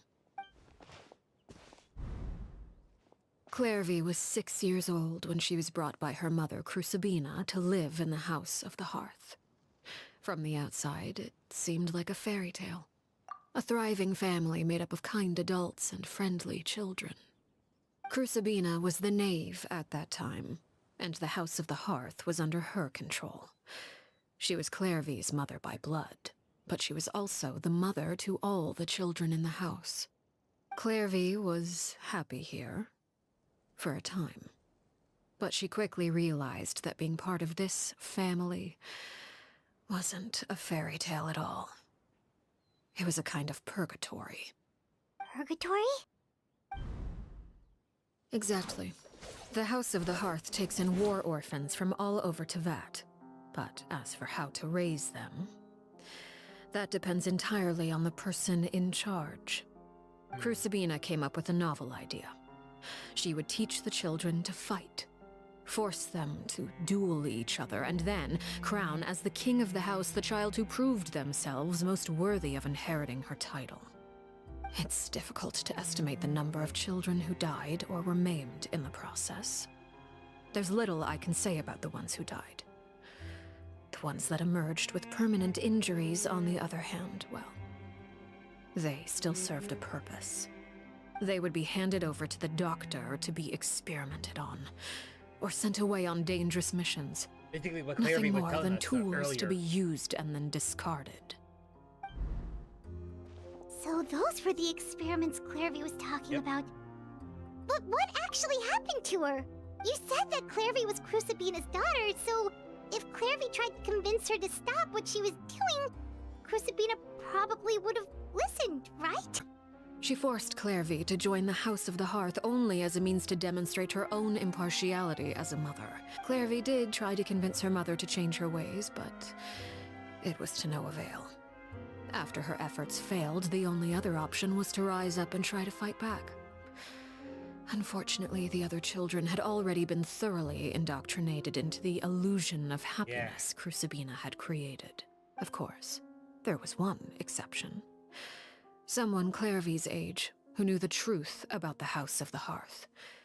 Her name was Peruere. Harry? Wait, the friend that Clairvy mentioned? Friend, huh? I suppose we can call her that for now. Clairvy was a cheerful and passionate person with a tenacious spirit.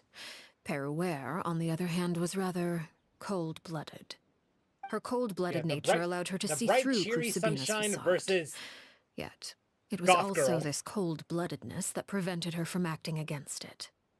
At least at first. While Clairvy longed for freedom, Peruere was convinced that, Either Goth or Emo, amid one of all the those two. fighting and violence, she would make it until the end. Despite their differences, the two became fast friends, united by their knowledge of the truth. Clairvy told Peruere that she hoped to create a real family, where no one would be killed or sacrificed. There may have been a certain naivete to her ideas, but Clairvy proved her determination many times over. She tried countless times to run away, ask for help, or expose the truth. But her efforts only earned her beating after beating. The only thing that kept her going was her strength of will. Even with her body racked with pain, she would still stand on her tiptoes and open the window at night. She and Peruere would look out at the moon together, a fierce longing for freedom shining in her eyes. But one day that light simply vanished. You know what I appreciate about the storytelling in this chapter is the fact that there are varying levels of there's variety in its storytelling. There's cutscenes like these. There's the in-game cutscenes that we're used to for quite a while, and then we also have the 3D cutscenes, and then we have certain animations here and there. It's something that I do appreciate with the storytelling as we move forward with the game. The fact that they're taking in the developers are taking in feedback with what they've been receiving since Inazuma, and they're trying to vary it. They're trying to make variations of what can be done with this game, with the spaghetti code that they're currently working with right now. So I appreciate that there's like variety in terms of storytelling, and one could make the argument that this has been present since Sumeru, but it's more noticeable now compared to back then. Oh no. What happened? Her hopelessness resulted from a culmination of things. 10 years had passed. 10 years worth of failure after failure. She and Peruere weren't children anymore, but finding any chance to escape still seemed as hard. If escaping was out of the question, why not take down the very person sitting on top of this throne of lies? Mother herself. Clairvy rejected that proposal. She claimed that, as a famous harbinger, Crucibina possessed an unimaginable amount of power, trying to kill her would have an incredibly low chance of success. Clairvy never gave another reason, but Perouere could see it written all over her face. Clairvy still thought of Crucibina as her mother. Killing her own flesh and blood was a line she couldn't bring herself to cross. If she couldn't escape and fight back, then only one option remained. Death. Precisely.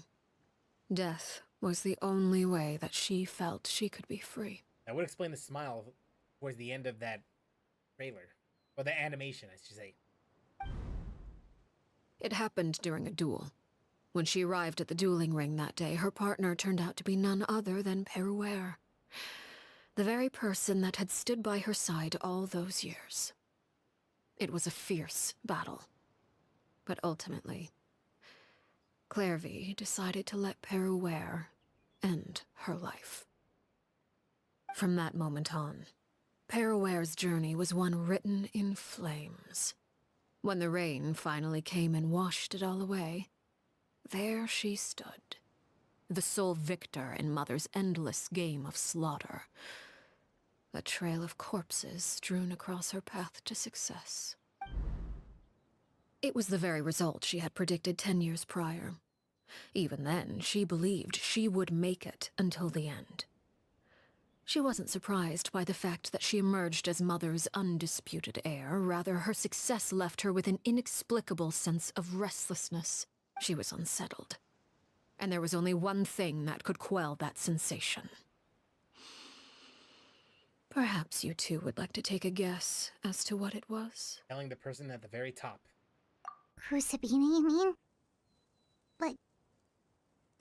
Correct. This is the place where Perouere killed her best friend. A mere year later, this is also the place where she fought tooth and nail to kill the mother they shared. The moment she acted, any conception of what was right or wrong ceased to matter. It's one of the principles of the house.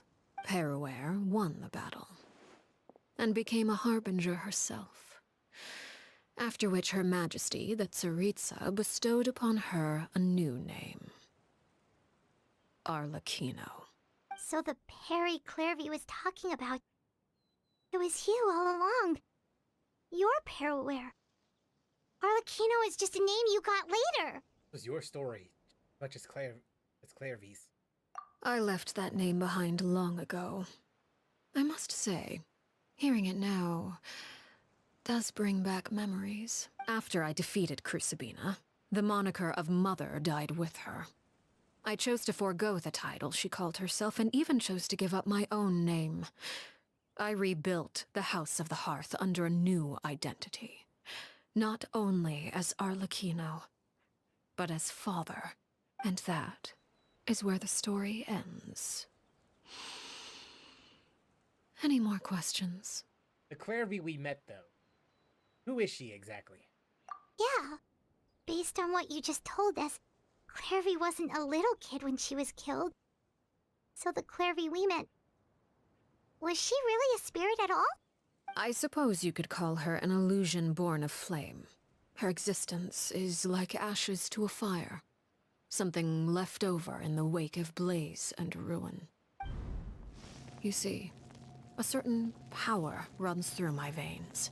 It's not unlike a curse. My flames leave behind shadows of anything they consume, of course. The chances of those shadows morphing into a sentient entity are exceedingly slim. Clairvy is a very special case. Clairvy died when she was 16 years old. But what emerged from the flames was her 6-year-old self. Her appearance wasn't the only thing affected. Most of her memories were lost to the blaze as well. Memory is a mysterious thing indeed. Losing a portion of your memories will alter your sense of self. And it would be like living in the past. Like returning to a version of yourself that never grew up. No wonder Paimon got such a weird feeling when we were talking to her. Yeah. Perhaps I should put it this way. Clairvy is someone trapped in time. It may seem like she exists with us in the present, but she truly lives in the confines of her own past. Stuck in the past. So if all of that is true, then you must have known about Clairvy for a long time. Indeed. She's a rather volatile and unstable entity. Sometimes she would look after the children. She's even saved some of their lives. But other times, she would hide from me and become obsessed with revealing the truth about the house to anyone who will listen. Shadows don't have the capacity to learn or grow. Any new information they encounter is quickly forgotten over time. Your attempts to expose Clairvy to sunlight. They failed, yes? The reason is actually quite simple. In Clairvy's mind, the house is impossible to escape, and it is this very perception that traps her there. But no matter. A speck of ash will be left behind this time. Damn! Wait! Paimon can understand why you might want her gone, but isn't there another way? So what if she's trapped in her 6-year-old self? She's still your friend! At least talk to her first! It's too late for that. She broke the rules, and now she must be punished. That goes for Filial and Nantoy as well. She's had quite the effect on them. Rules, not our policy for enforcing them. Upholding the rules without question is a trait we both share, because that is how a household should be run. Is this really what you want to do? Whatever could you mean? Don't you want to say a proper goodbye at least? Thank you for talking, Traveler. I really do appreciate that. Whether as a killer or as a father, there are two things that must be avoided at all costs. Anger and sorrow. Anger makes you impulsive. Sorrow causes you to waver. Well, it appears it's about time to proceed.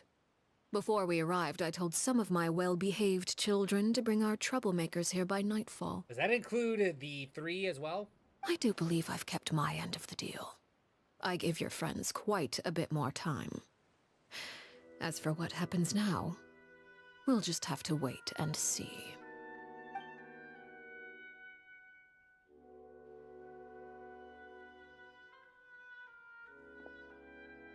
Here they are, Father. Oh, you gonna execute him? Seeing something like that would actually be a first for me. Lenny! Clairvy. I'm sorry. Couldn't find a way to fulfill her wish. Huh? Are you... Perry? Indeed, it's been a while, Clairvy. Perry! Shh, stay right there. I'm sorry to postpone our reunion, but first I believe certain scores need settling.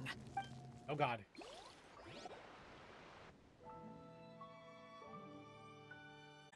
You chose to conceal a threat to the house, and for that, you must be punished.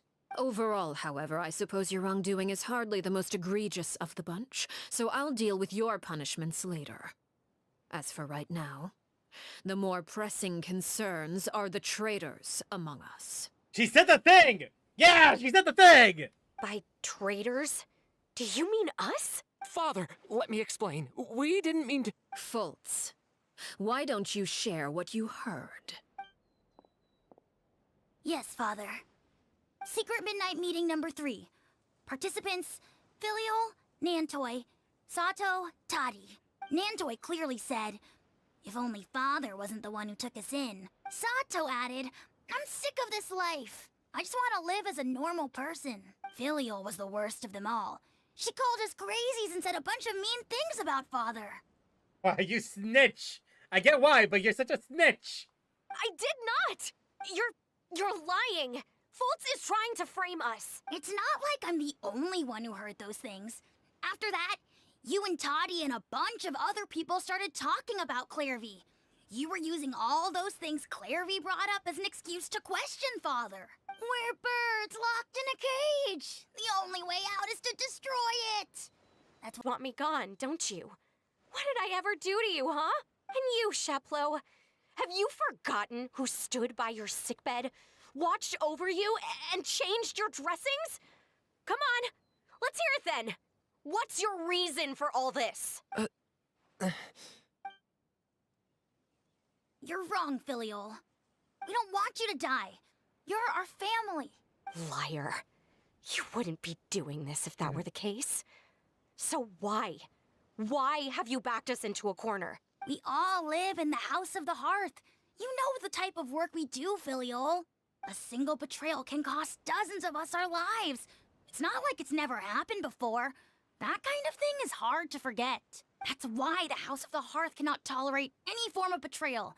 Ever since we came to Poisson, you've had 7 secret meetings. A lot of the things you talked about really crossed the line. You've been spying on us for half a month?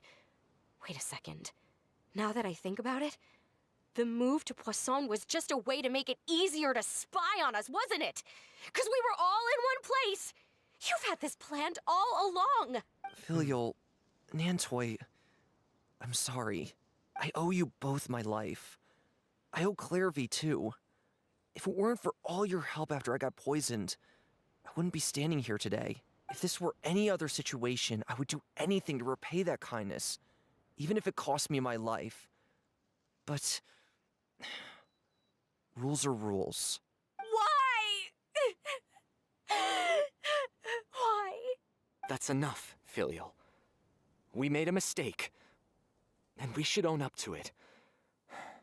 We broke the rules, plain and simple. And now we have to face the consequences. I'm sorry, Chaplot. Fultz. I'm sorry, Father. We accept our punishment. Chaplot, according to the rules of the House of the Hearth, how should these traitors be punished? Death. In Minecraft. All those who betray the house pay with their lives. And so it shall be.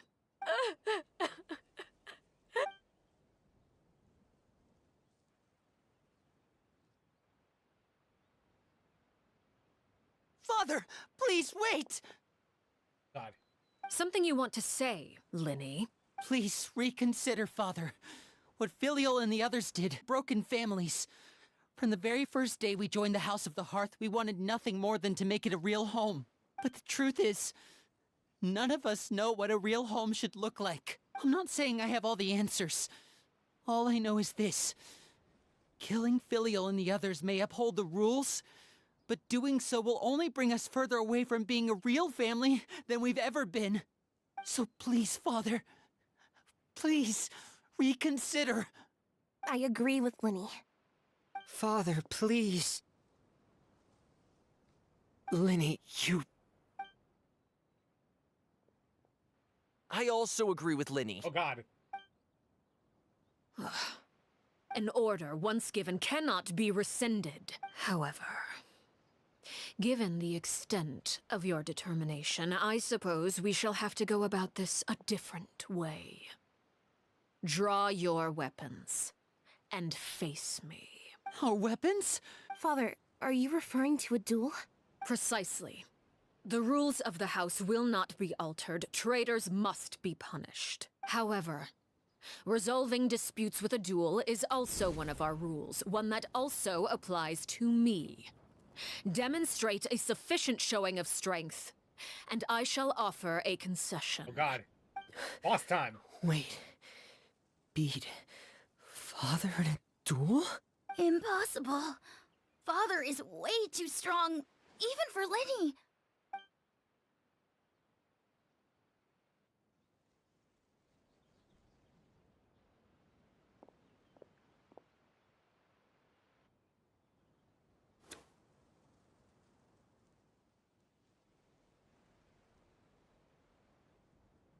What happened to the music, by the way? Where's the music, bro? Did you hear that, Traveler? Linny and the others have to duel the knave. What should we do? Can they really win something like that? If they lose, those people from the house are really gonna be executed. Hey, are you listening? Shut up. Is executing them really what you want? Don't you want to say a proper goodbye at least? Anger makes you impulsive. Sorrow causes you to waver. Back then, she never actually answered my question. That makes the answer pretty obvious, doesn't it? Oh, Looking at that expression on her face, she seems really serious about this. Guess that means there's no chance she's throwing the duel on purpose, huh? No way the knave will lose on purpose. Though. When guests are around, families are often on their best behavior. And any disputes are less likely to escalate. When the time comes, make the choice that you deem most appropriate in the situation, and lend your help to the House of the Hearth. What's wrong, Traveler? Time has come! I like to see for myself what the fourth of the Fatui Harbingers can do. You're asking to join the duel against the knave? Sure, why not? If that's okay. I'll allow it. We do have a ready-made dueling ring at our disposal, after all. All I would advise is this. Keep a firm grasp on your weapon, and give it your all. Any less, and you may just lose your life. Nah, I'd win.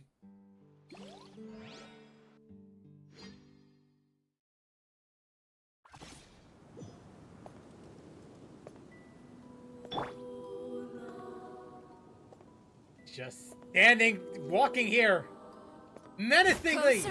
Stabilize. It's my turn. Skyward! Hey there! Haha! And voila! Flames. Now that's like it. Watch It's out! my turn now. With the fall of darkness, destruction shall rise. I will Have a taste of fervor. Are you alright?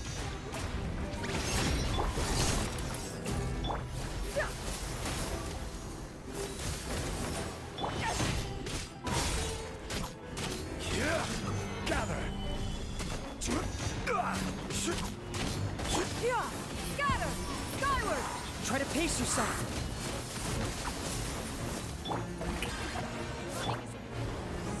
I must do my duty! Let my name echo in song!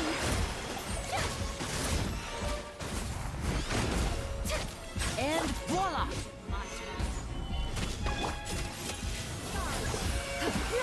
Scatter! Fire! Fly tangled in a web. Watch out! Haha! With these Over here! flames. May I present! Skyward! Scatter! Coming at ya!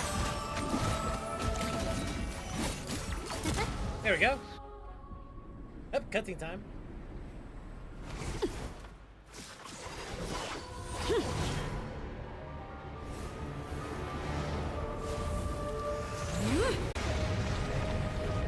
So forceful.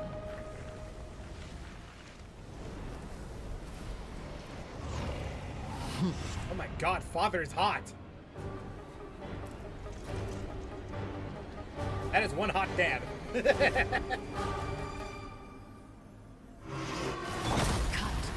Gather.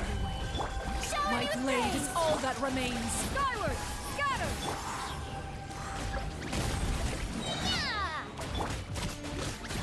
Yeah!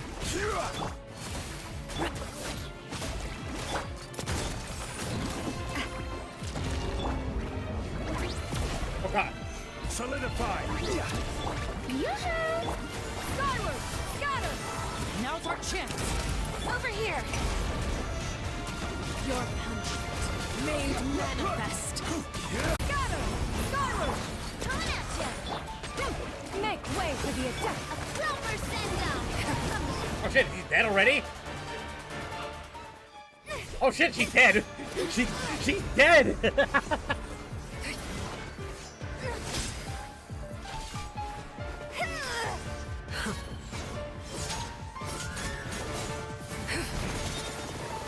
I didn't realize.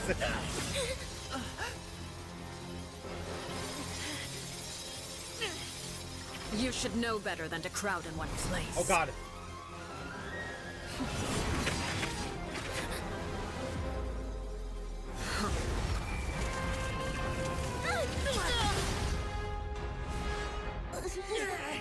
Oh, I know. No! I'm sorry, Father!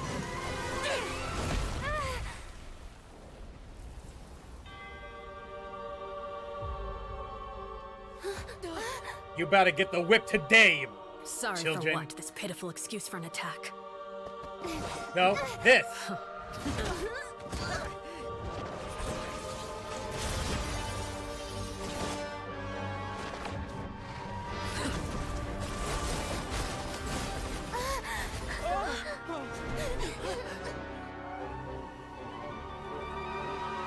Never mind.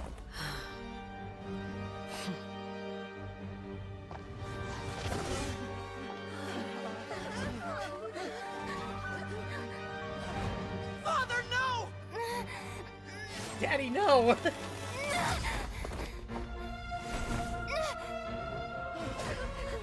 Made it out, did you? You're stronger than I expected.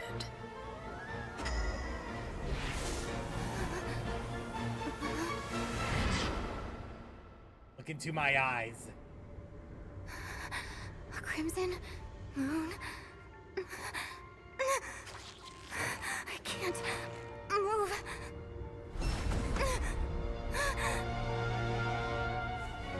Daddy, please.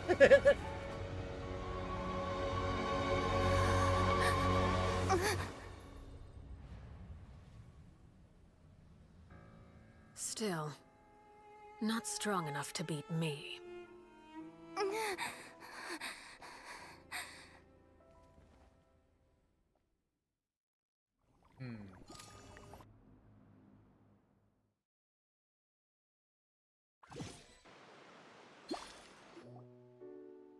Right? That one.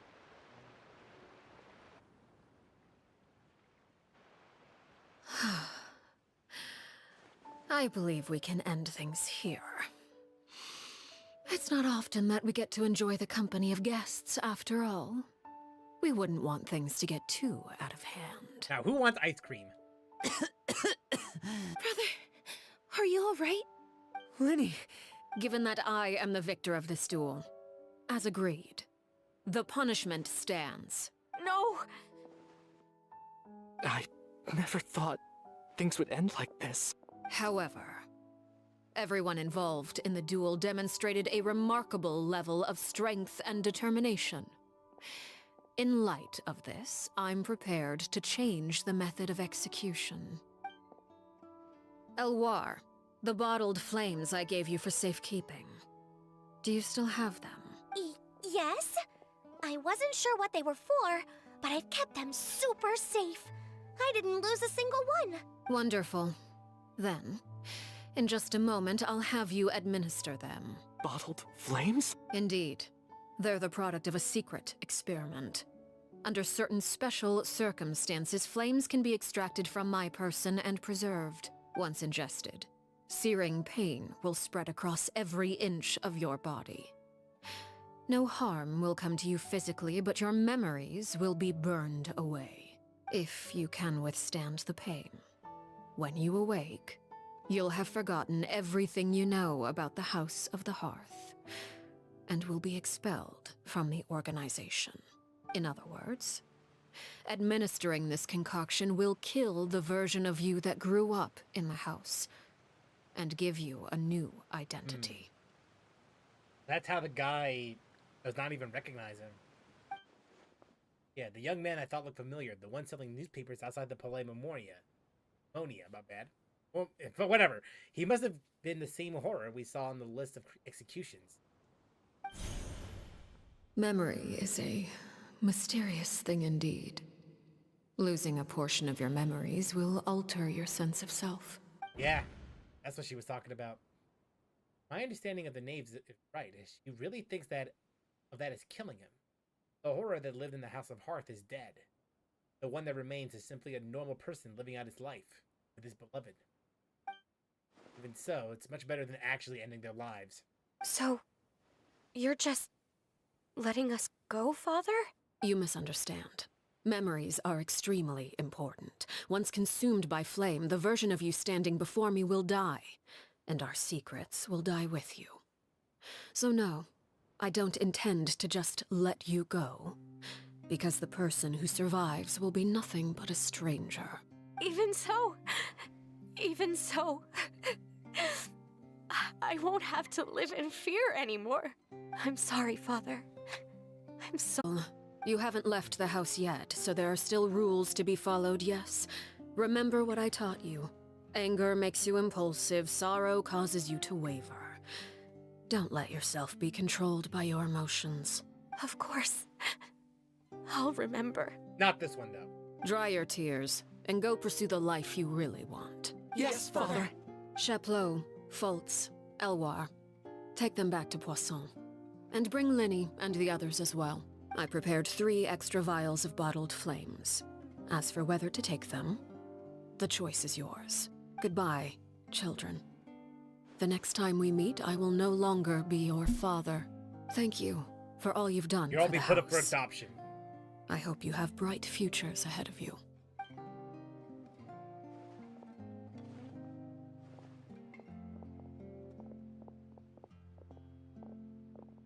Father. Let's go.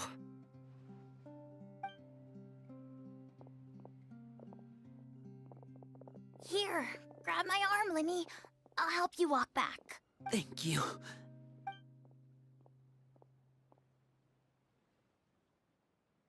Clairvy. You. Die! Can we talk now? You really are Perry, aren't you? I haven't seen you in so long. How come you're all grown up? Wait, did I somehow travel to the future on accident? Or am I dreaming? What a long dream. Neither. You died, Clairvy. That's what happened. You could have at least sugarcoated it a little. Look, she's that speechless. Like, if this really is Clairvy's younger self, then I would say she's probably had enough lies. Oh. Okay then. Sorry, you just died. Huh? That's it? You accepted it just like that? Oh, what is she supposed to do? Yep. If that's what Perry says happened, then I believe her. Perry wouldn't lie to me. Plus, I don't really need to know why I'm the future. If you're a harbinger now, Perry, that means Mother is gone, isn't she? Can you tell me about it? I want to know what happened to her. And to me. You never stopped trying to defy fate. At first, no one believed you. You could only vent your frustrations to the moon. In fact, you often sought comfort in the night sky. You wanted to see the aurora, so one night we promised each other we would go to Snezhnaya to see it together. Later on, you tried to run away, but you were brought back each time. Mother spared your life, but it wasn't out of kindness. Instead, she decided to make an example of you by slowly torturing you over time. That way, the other children would know what happens to traitors. Still, you never gave up. Mother hoped that through ruthless duel after ruthless duel, she would be able to crown an ultimate victor among the children she raised. But you called on everyone to unite, to fight to a draw in order to reduce casualties. Your efforts may have only delayed the inevitable, but still. You gave them hope. You tried everything you could think of, but every attempt ended in failure. Still, you never turned your sword on Crucibina, and you never turned it on me. On that gloomy day, you told me, for the last 16 years of my life, I've done everything I can to fight for freedom. But now, I realize that the only freedom I truly possess is the freedom to choose to die. I never imagined I would say something like that. I must have been feeling really worn down. But somehow, I still think I understand. According to Mother's plan, only one of us was going to make person would be you. If I could do it all over again, I still don't think I would make a different choice. Even when I first met you, I knew you'd be able to do what I couldn't. Is that so? Even now, I'm not sure I truly understand what kind of freedom you were trying to pursue. But as the head of the House of the Hearth and as the children's father, I've tried to give them the most basic of freedoms. The freedom to choose their own fate. It's something I discussed with the Eudex of Fontaine. The children who want to leave the house will have their memories wiped clean of all secrets pertaining to the organization. In return, they will be allowed to live a normal life in Fontaine without being prosecuted for their past. So that was the business meeting they were talking about then. Of course, I won't simply hand freedom to them on a silver platter. They have to fight for it and prove themselves worthy of it. Only freedom that is earned has true value. Yeah. That's more than enough. That's exactly the kind of life I was fighting for. You know, Perry, I think you're a pretty amazing king, and a really great father, too. I'm really happy that you're the one who took over the house. I guess I do have one regret, though. I still haven't seen the outside world. Well, it just so happens that our dear guests over here have been to many nations and traveled to countless places. Perhaps they would be willing to tell you what the outside world is like. Really? Sure. Of course! We've traveled all over the place. We've got so many stories, we could probably talk your ears off for 3 days straight! Land of Animo, Land of Geo, Land of Electro, Land of Dendro. I mean, we could just go in order, right? You know, I used to dream of being a bard, playing the lute while singing into the winds of freedom. Even if there was no one there to listen, I would have continued to sing no matter what. Okay, yeah, we could just go one by one. All right. Nation of Contract. Ah, that's where Mora comes from. I never knew that before. One for Perry, and one for Mother. It's just too bad Perry doesn't like wearing dresses. And Mother, well, she probably wouldn't accept something like that either. I guess I'd just have to keep them all for me then. I could wear a different one every day. That's the spirit! Then the Land of Electro. Those yokai with horns on his head and a super scary face. Are there any yokai like that? Well, yes? But less scary, more goofy, but whatever. Oh, sounds like you're talking about an Oni. Yep, we've met one, and let Paimon tell you, they're not nearly as scary as they look. Definitely not. Nation of Wisdom. I was always too afraid to skip Mother's fighting lessons, but at the academia, I bet you could do all sorts of secret things in class. Things that have nothing to do with studying. I'm just kidding. Being able to study whatever you want without having to fear for your life actually sounds pretty great. And then Fontaine.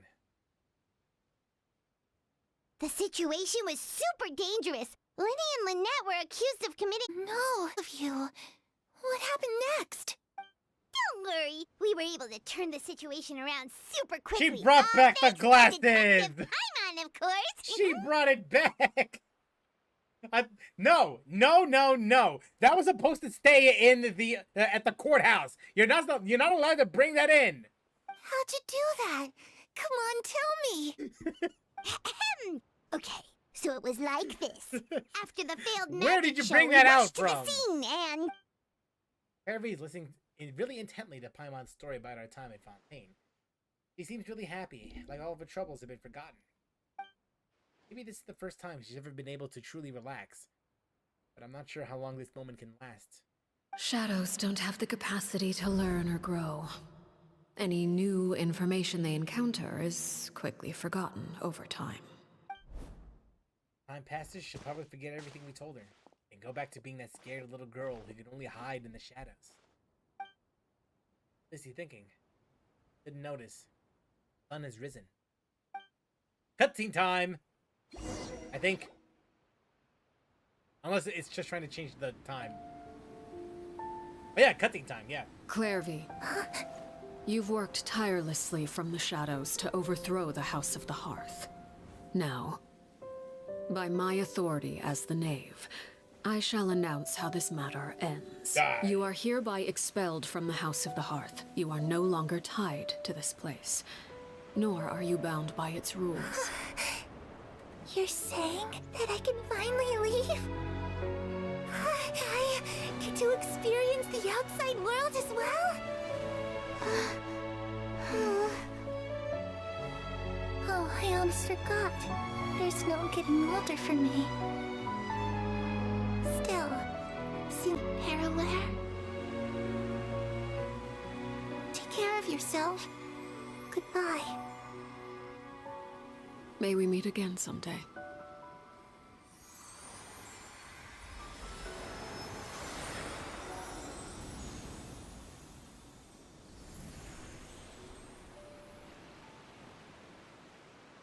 Clairvy. Yes. She left so soon. Paimon didn't even get to finish her story. I also have certain sentiments left unsaid. I wanted to tell her that the aurora I saw in Snezhnaya was just as beautiful as the ones in the pictures. But a shadow's memories reset at dawn. Had we delayed any longer, we wouldn't have had the time to say goodbye. Whatever regrets may linger, let them be lost. Hey, have you been spying on us? How much do you know? Know everything. It's Linny! Hey, Linny!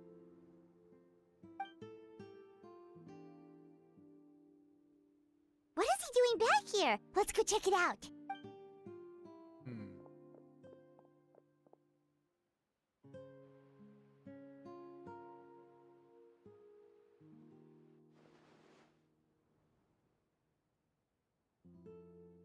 Father, the bottled flames have been administered. Filial and the others have left the house. And you? What have you decided? Thank you for giving us that choice, Father. But we never wanted to leave the house. It's the only home we've ever known. They're recuperating back at the Hotel Bouffe d'été. But I decided to come back and tell you where we stood. I'm sure you're well aware of the expectations I have for you. I want you to follow in my footsteps and become the next king of the house. Yet you seem to have different ideas, I must admit. I'm rather surprised by your decision to stay. There's nothing wrong with choosing to live a quiet life. Leading this organization is a heavy responsibility. One not so easily carried by someone forced onto the throne. I just never understood what you saw in me. What made you believe I was deserving of that throne? You're brave, talented, and, most importantly, you cherish your family. You would do anything to protect them, even if it costs you your life. Yeah, and it actually shows that thanks to the cutscenes that we've had in the beginning of this particular chapter. And not just this one, but also in the prior chapters that we've had in the Archon quests. So it does check out.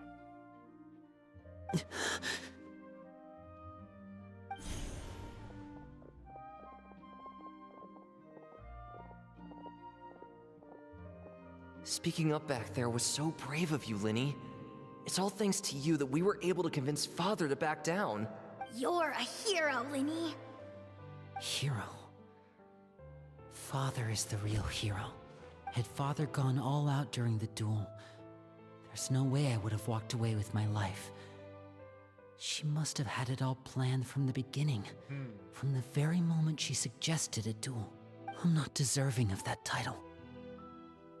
I'm not strong enough or smart enough. You're wrong. In my opinion, all you need to be deserving of the throne is conviction and the necessary strength to act on it. We may have different ideas of what it means to be a family, but you can hardly be said to lack conviction. What you truly lack is strength. For someone of your talent, though, that's something that will come with time. Even without that strength, You still chose to face me in a duel, even though the odds were stacked against you. That capacity to honor your convictions is what I truly see in you. Father. No one knows what the future holds, what tragedy or triumph may be in store. Being at the head of this organization requires the strength of will to face whatever comes. Caution will only hold you back. If reaching a certain standard were required to go after what you want, I would never have succeeded in killing my predecessor. Back then, there was still a considerable gap between our abilities. Strength may decide the ultimate victor, but those who let a lack of strength dictate their decision of the throne. I understand, Father. Thank you. Children must grow up to surpass their parents. Only then can a family continue to flourish. The road ahead is not an easy one, so I'll ask you one last time. Are you certain you want to stay? You've done so much for me, Father, and that kindness must be repaid. Plus, with Project Stuja at hand, there are many dangers ahead, and I, for one, don't intend to back down. Protecting my family at all costs. That's my conviction. Then you're welcome to stay. As for Project Stuja, you need not be too concerned. If those cowardly businessmen and heartless dignitaries try to take us down, I'm prepared to teach them a lesson. Having members who longed for the light was our organization's last weakness.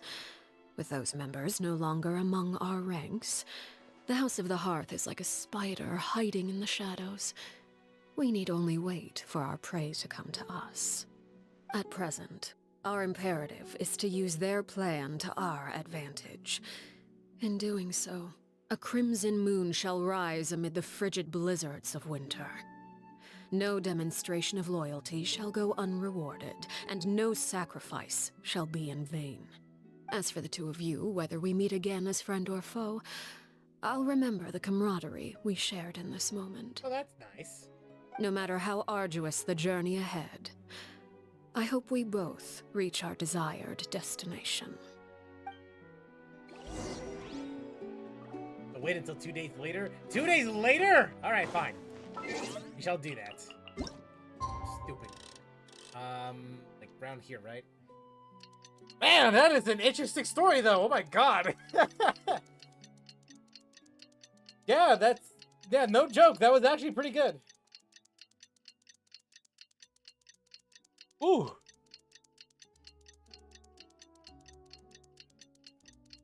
It's barely over yet. Not even over yet. Didn't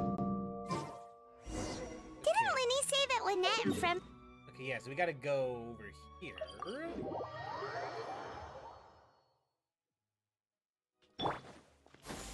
Skyward! Scatter!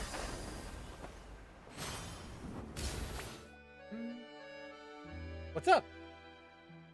Lynette? Fremine? How are you feeling? Much better. Whew, what a relief. What about you? Are you feeling alright? Right as rain. I knew you'd come out unscathed. Us, on the other hand, well... Oh, and I wanted to ask, is Clairvy... gone? Linny and the other members have left Poisson and returned to the House of the Hearth. According to him, there haven't been any more sightings of a spirit roaming the house. Her wish has been fulfilled. I see. I'm glad. Father came to check up on us 2 days ago and told us about what happened with Crucibina and Clairvy. Actually, I've met Crucibina before. Wait, what? You've met the former knave? Crucibina died a year joined the House of the Hearth. Crucibina had an extremely cruel and radical way of doing things. While she was alive, the atmosphere in the house was suffocating. When I joined, though, the experiment she valued so much had already come to an end, and all the people involved, dead and injured alike, were gone.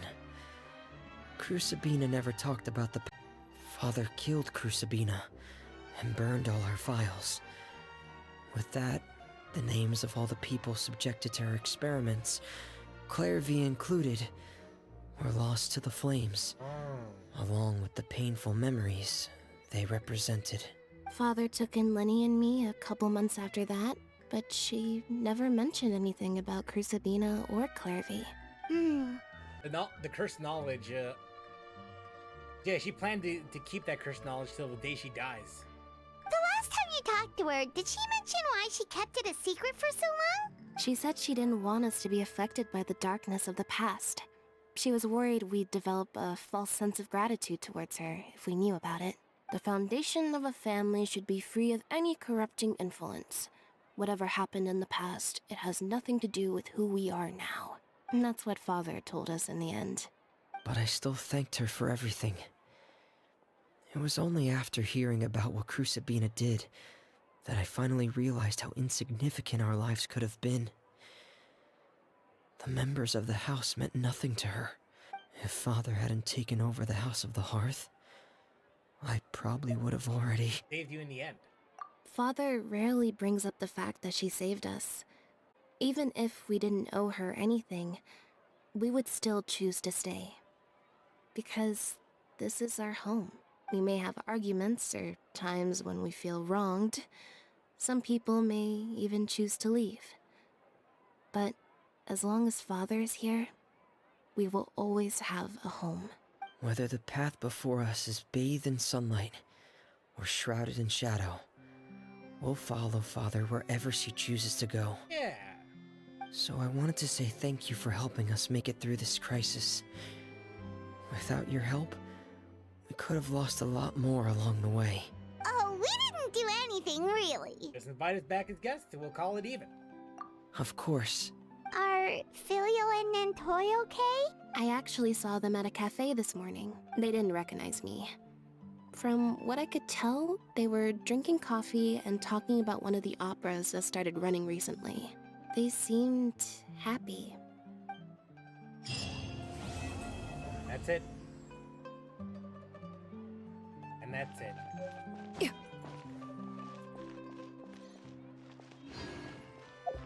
Man, it's just great. It's just great all around. Yeah. And you can tell that the writing team it did not stop cooking. They kept on going. That's what I appreciate about it. Really good. Really good. Here.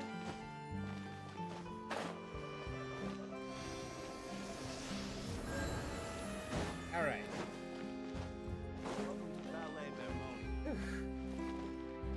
Okay, so go ahead and yeah, I think that's enough for Genshin for today.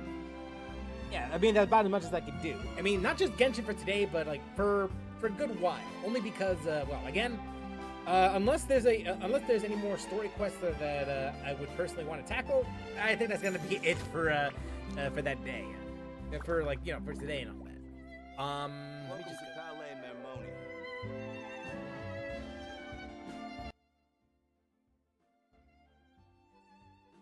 maybe around here.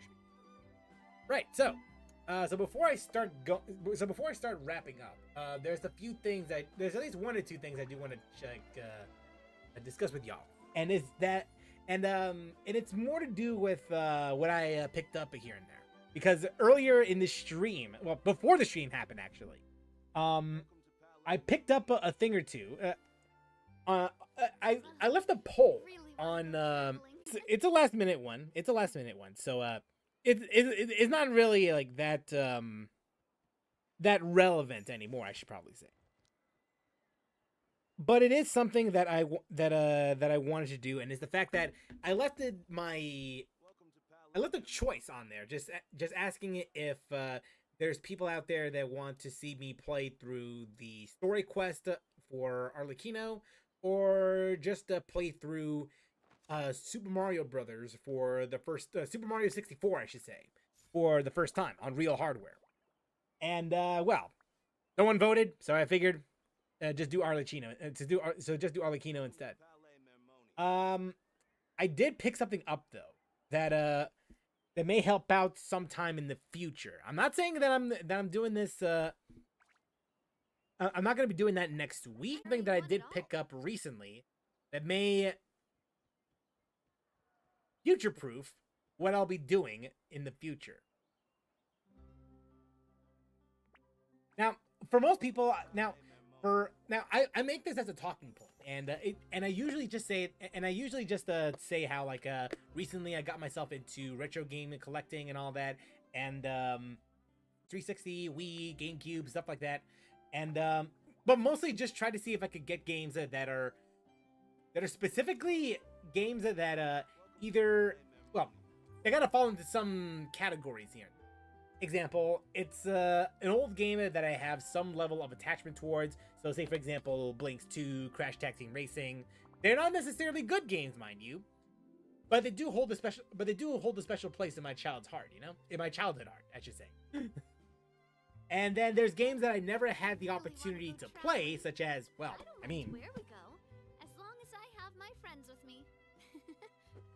well, never had the opportunity to play on the said systems. In this case, games like The Simpsons Hit and Run, and then Super Mario 64. Which the weird thing is, I actually never had the opportunity to play Super Mario 64 when I was a kid. I played Donkey Kong 64. I played DK 64. I played Paper Mario, but never in my life have I ever played through Super Mario 64 on actual hardware. I have played it on the closest I ever got to playing Super Mario 64 was the DS remake, but that's it. So I figured, why not get this one just to test out the system, see if it actually works out, and then go from there. Now, with that said, however, the reality of the situation of game collecting is that you collect so much stuff. You collect a whole lot of games, not just the disc-based games, but also cartridges as well. You're gonna end up with a. The reality of the situation is this: at some point, you have all of these games, but you barely have enough room for all of them. That's the unfortunate reality of what I'm currently dealing with right now, especially with the current living situation that I have right now. Well, in a sense that, well, not to say that it's a horrible thing to experience, and don't make no mistake about that. But in the current situation that I'm in right now, there's barely any room in trying to put in all of these games into one dedicated shelf, and especially considering that in the habit of me trying to buy all of these games, I've currently run into the situation where I would need to not only reorganize the shelf, but also I need to consider getting a new one because it's already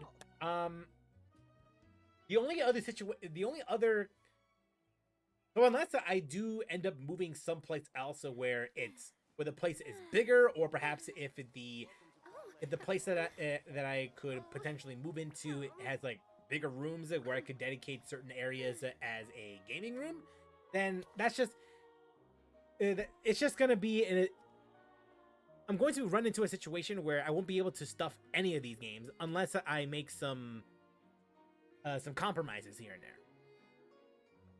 One of those compromises is this. I really want to go traveling.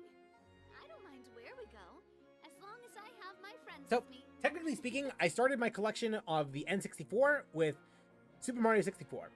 Technically speaking, because the only reason why I even bought it is just to be sure that the system I have actually runs correctly. It's actually running It was not my intention to buy all, or at least a majority of the library for the N64. It was not my intention to do something like that. And the reason for that is because, well, yes, granted, is probably an easier time just getting the necessary games for the N64 compared to the PlayStation. Because the PlayStation has like way too many games. But the N64 library is small enough where I could, at another time, I could see myself collecting a lot of those games. With that said, not right now. The time isn't now. the most I could do is just to get maybe get like maybe a handful of games, maybe just games that I have like a really deep deep passion. So what I ended up doing is something to help mitigate it a little bit. So what I ended up doing is I ended up getting an EverDrive 64. I ended up getting that one. And you know what? I tested it out earlier today. It's great. It's about as well as I imagined it could be. Plus a little more, because today I learned there's also an NES emulator on this one as well, along with a Game Boy and Game Boy Color emulator on it as well. So, I mean, I'm not entirely fond of Game Boy or Game Boy Color games. I never grew up with those systems. I grew up with the Nintendo DS as a handheld. Funny enough, I never actually played on a GBA. I think the closest I ever got to a GBA was with a brother's friend that we were able to play on a Game Boy Advance. But technically, it's not even that. It's just we were playing a Pokemon Blue on a GBA. So yeah, but anyway, long story. But that was also the time when I actually played Pokemon anything, well, mainline Pokemon for the first time. But I don't know what happened. It seemed like the cartridge was glitched up to the point where we weren't able to play past a certain point, because we would go to our bag and then all of a sudden the game freezes and that's it. So we never made it past that area at all.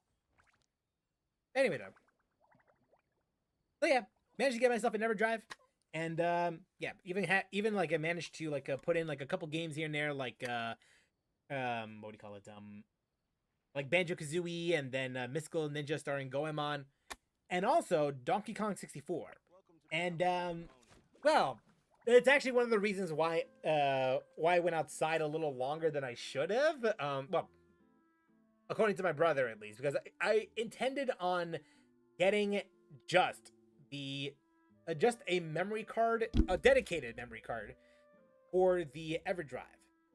But as it turns out, when I did more research on what the EverDrive is capable of doing, it is capable of playing a lot of games. But here's the thing, though.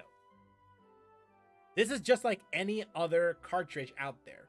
It's not going to do anything different than what a regular game cartridge like Super Mario 64 would be capable of doing. So there's nothing too special out of like that this is doing anything different compared to, let's say, a normal cartridge where at that given moment. So if you want to play Donkey Kong 64, if you want to play Perfect Dark at its fullest potential, or Majora's Mask, you would need an expansion pack just to even take full advantage of the system. So guess what I got?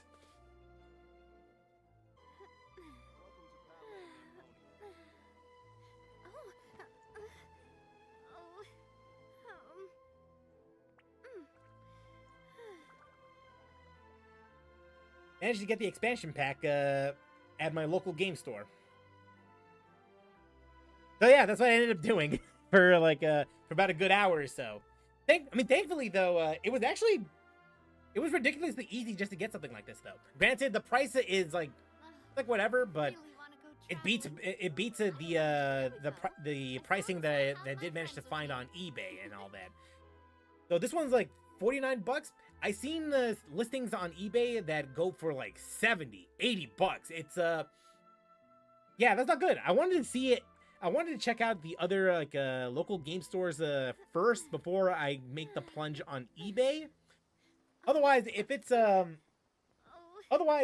available and if it's for a reasonable price, then I'll go and cave in, and that's what I did. So yeah, the original hardware. Whenever I do get around to playing DK on the EverDrive. So great. And before anyone says no, I didn't throw away the jumper pack. Because I think I could be wrong. It's still necessary to have that around because there's a game or two that does require that only works if you have the original jumper pack compared to the expansion pack.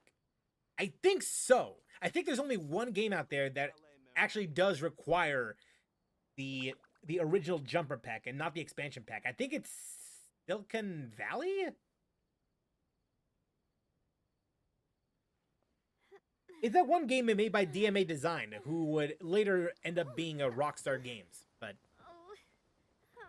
it's a very interesting game, by the way, in terms of what it was trying to do.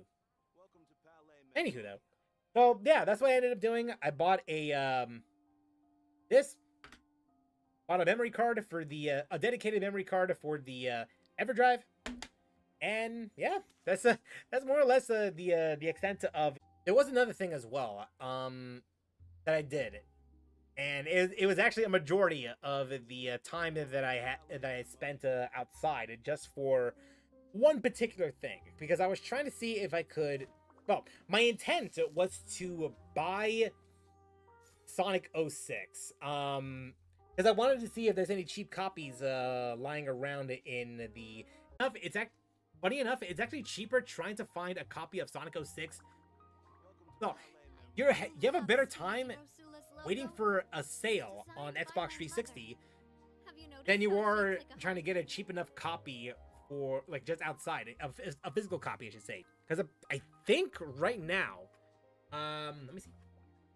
Oh, right.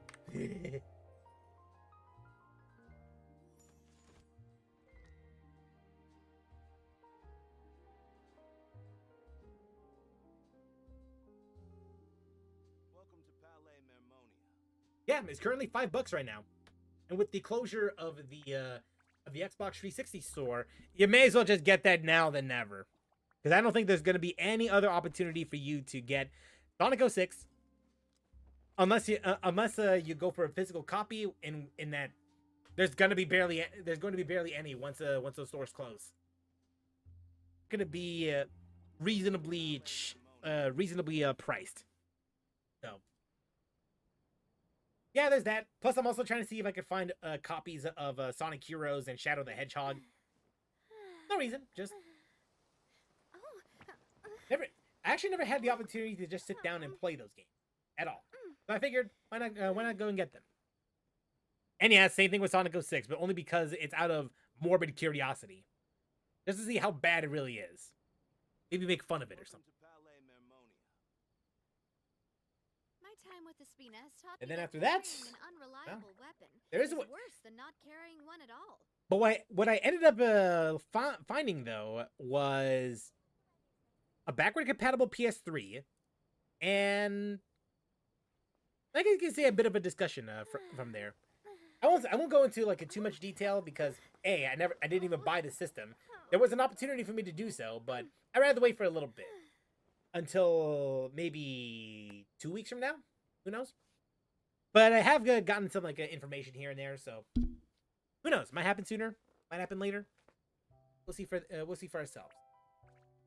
Anyway, I won't hold you for hostage too long now. So this coming Sunday, we'll be starting up Metal Gear Solid 3 Snake Eater, one of the what I would consider one of the best Metal Gear Solid games. Just a fact. No, there's nothing opinionated about that. It's just fact. But yeah, we're gonna start up Metal Gear Solid 3 on Sunday, assuming I have nothing else. Assuming I have nothing else to do in terms of things to do, and see where we go from there. So thank you very much for tuning into the stream. Really appreciate you coming on down, hanging out, all that jazz, and help care.